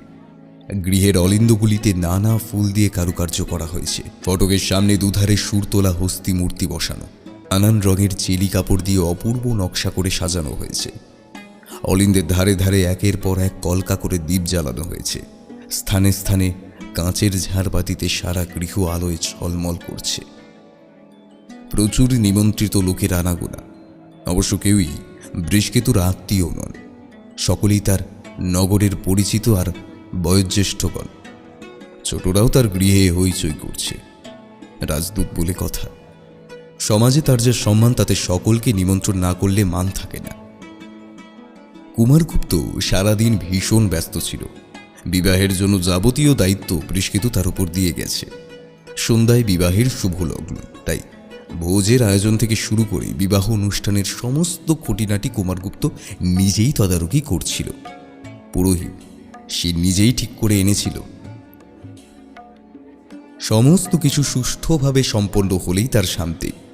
অন্যদিকে অতিথিদের আপ্যায়ন থেকে শুরু করে ভামরির সাজসজ্জা সমস্ত কিছু কস্তুরীকে দেখতে হচ্ছিল। সে নিজে হাতে ভামরিকে সাজাতে শুরু করেছিল। এমন সময় অতিথিদের ভিড় বেড়ে যাওয়ার অর্ধেক সাজিয়েই তাকে অতিথি আপ্যায়ন করতে যেতে হয়। আবার সেদিকটা মিটে গেলে সে ভামরিকে সাজাতে বসে। এভাবেই চলছিল। এমন সময় পুরোহিত এসে উপস্থিত হল। একই গৃহে পাত্রপাত্রী একসাথে, তাই বৃষকেতুকে বিবাহের আচারের জন্য মণ্ডপে হাজির হতে হল। পুরোহিত বিবাহের নিয়মাবলী সম্পন্ন করতে করতে পাত্রীকে মণ্ডপে আনার সম্মতি দিতেই কস্তুরী ভামরিকে নিয়ে বিবাহ মণ্ডপে উপস্থিত হল। ব্রাহ্মণ পুরোহিত জিজ্ঞাসা করলেন কন্যার পিতৃ পরিচয় কি। তার পিতা, পিতৃব্য অথবা মাতুলের কাউকে মণ্ডপে সম্প্রদানের জন্য আসতে বললেন। বৃষকেতু স্পষ্টত তাকে বললেন, পাত্রীপক্ষের কেউ নেই পুরোহিত। পুরোহিত বললেন, তবে পাত্রীর নাম, জাতি, গোত্র ইত্যাদি বলুন। নাম ভামরি, জাতি শূদ্র। শূদ্র বলেই তিনি চমকে উঠলেন। তারপর উঠে দাঁড়িয়ে বললেন, এ বিবাহ অসম্ভব। অসবর্ণ বিবাহ বিধানে নেই। ভামরি করুণ মুখে বৃষকেতুর দিকে চেয়ে রইল। বৃষকেতু বলল, কেন অসম্ভব বলতে পারেন আপনি? মানুষের মনুষ্যত্বের চেয়ে জাতি কি কখনো বড় হয়? তিনি পরিষ্কার জানালেন যে বিবাহ তিনি দিতে পারবেন না। উঠে চলে যাওয়ার উপক্রম করছেন তিনি। এমন সময় মণ্ডপের বাইরে রেশাধ্বনি শোনা গেল।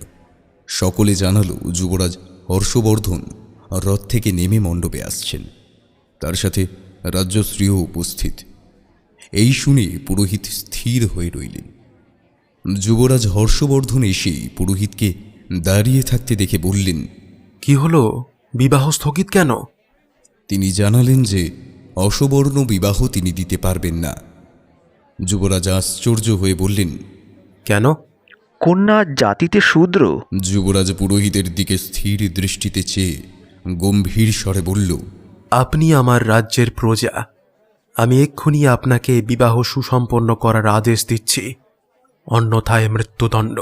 যুবরাজ হর্ষবর্ধনের কথা অমান্য করে এমন সাধ্যকার?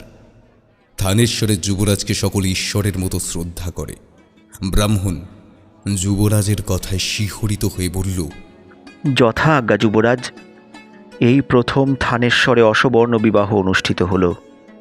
যুবরাজ হর্ষবর্ধন বললেন, জাতি দ্বারা মানুষের বিচার হয় না, হয় কর্মের দ্বারা। যে কর্ম বৃষকেতু করেছে তা সমগ্র থানেশ্বরের দৃষ্টান্ত হয়ে থাকবে। এরপর ধীরে ধীরে বিবাহ সম্পন্ন হল। বৃষকেতুর সাথে ভামরি এসে যুবরাজের কাছে হাত জোর করে বলল, আপনার এই ঋণ আমরা কোনোদিনও ভুলব না যুবরাজ। এ আমার কর্তব্য। চিরসুখী হও। বিবাহের অনুষ্ঠান সম্পন্ন হলে অতিথিরা মহাভোজ খেয়ে তাদের আশীর্বাদ করে বিদায় জানালো। সকলে একে একে প্রস্থান করলে যখন মণ্ডপ শূন্য হলো, তখন ভামরি আর বৃষকেতু ধীরে ধীরে অলিন্দে এসে দাঁড়ালো। অলিন্দে হঠাৎ দুজন ছায়ামূর্তিকে আলিঙ্গনাবদ্ধ দেখে বৃষকেতু চমকে উঠল। তারাও পায়ের শব্দ পেয়ে পরস্পরকে ছেড়ে দিল। বৃষকেতু কাছে গিয়ে দেখল কুমারগুপ্ত আর কস্তুরী। সে কিছু বলতে যাবে এমন সময় ভামরি বৃষকেতুর হাত ধরে ফিসফিস করে তার কানে কানে বলল, সই যে তাকে ভালোবাসে। আপনাকে বলতে সাহস পাইনি এতদিন। আপনি আর না বলবেন না। বৃষকেতু খানিকক্ষণ গম্ভীর থাকার ভান করল। তারপর হঠাৎই হেসে বলল, বেশ, আমি মত দিলাম। কুমারগুপ্ত এতক্ষণ মাথা নিচু করে দাঁড়িয়েছিল। এবার সে বৃষকেতুকে জড়িয়ে ধরল। কস্তুরীও ভামরিকে কাছে টেনে নিল। পূর্ণিমার চাঁদের আলো তখন অলিন্দে এসে পড়েছে। দ্বীপগুলো মিটমিট করে চলছে। জ্যোৎস্নার এমন মধুরাতে দুই প্রণয় জুটি অলিন্দের দুপাশে দাঁড়িয়ে মুগ্ধ হয়ে পরস্পরের দিকে চেয়ে রইল। ভামরি বৃষকেতুর দিকে বেশিক্ষণ চোখ রাখতে পারল না। লজ্জায় চোখ নামিয়ে দিল। বৃষকেতু বলল, আরে কি হলো কি? অমনভাবে আপনার দিকে চাইতে বড় লজ্জা করে। বৃষকেতু তাকে কাছে টেনে নিয়ে বলল, আজ থেকে আর আপনি নয়, আজ থেকে তুমি।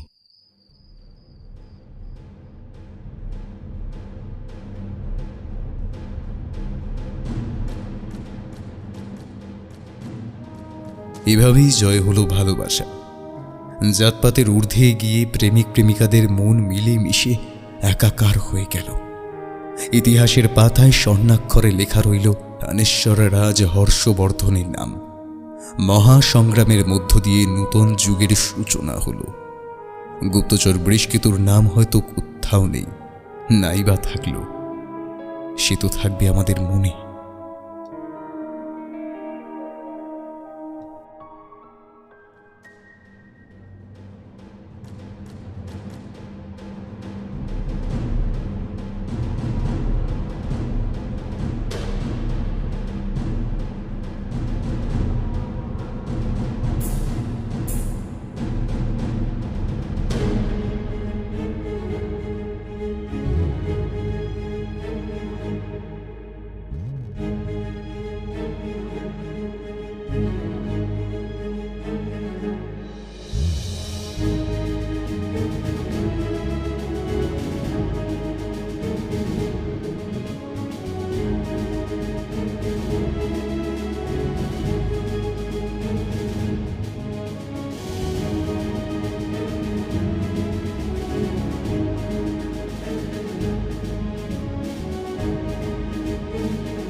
শুনছিলেন লেখক ভিক্টর ব্যানার্জির লেখা থানেশ্বর রাজের গুপ্তচরের অন্তিম পর্ব। এত বড় উপন্যাস নিয়ে গল্প তৈরি করার দুঃসাহস দেখাতে পেরেছি আমরা শুধুমাত্র আপনাদের ভালোবাসার জন্য। এইভাবেই ভালোবাসতে থাকুন মিডনাইট ফ্যান্টাসিকে। সম্পাদনা এবং কাস্টিংয়ে সৌরভ এবং শ্রেয়া, পরিচালনা ও ভিডিওর ভিজুয়াল এফেক্টসে সৌরভ, এডিটিংয়ে দি কণ্ঠ, পোস্টার ডিজাইন কৃষ্ণেন্দু মণ্ডল। আমাদের গল্পটি ভালো লেগে থাকলে লাইক করে দেবেন এবং আপনাদের মূল্যবান মতামত কমেন্টে জানাতে ভুলবেন না। আরও নতুন নতুন গল্প শুনতে চ্যানেলটি সাবস্ক্রাইব করে পাশে থাকা বেল আইকনটি প্রেস করে দেবেন, যাতে নতুন কোনো গল্প এলে তা সরাসরি সবার আগে পৌঁছে যায় আপনার কাছে। শুনতে থাকুন মিডনাইট ফ্যান্টাসি।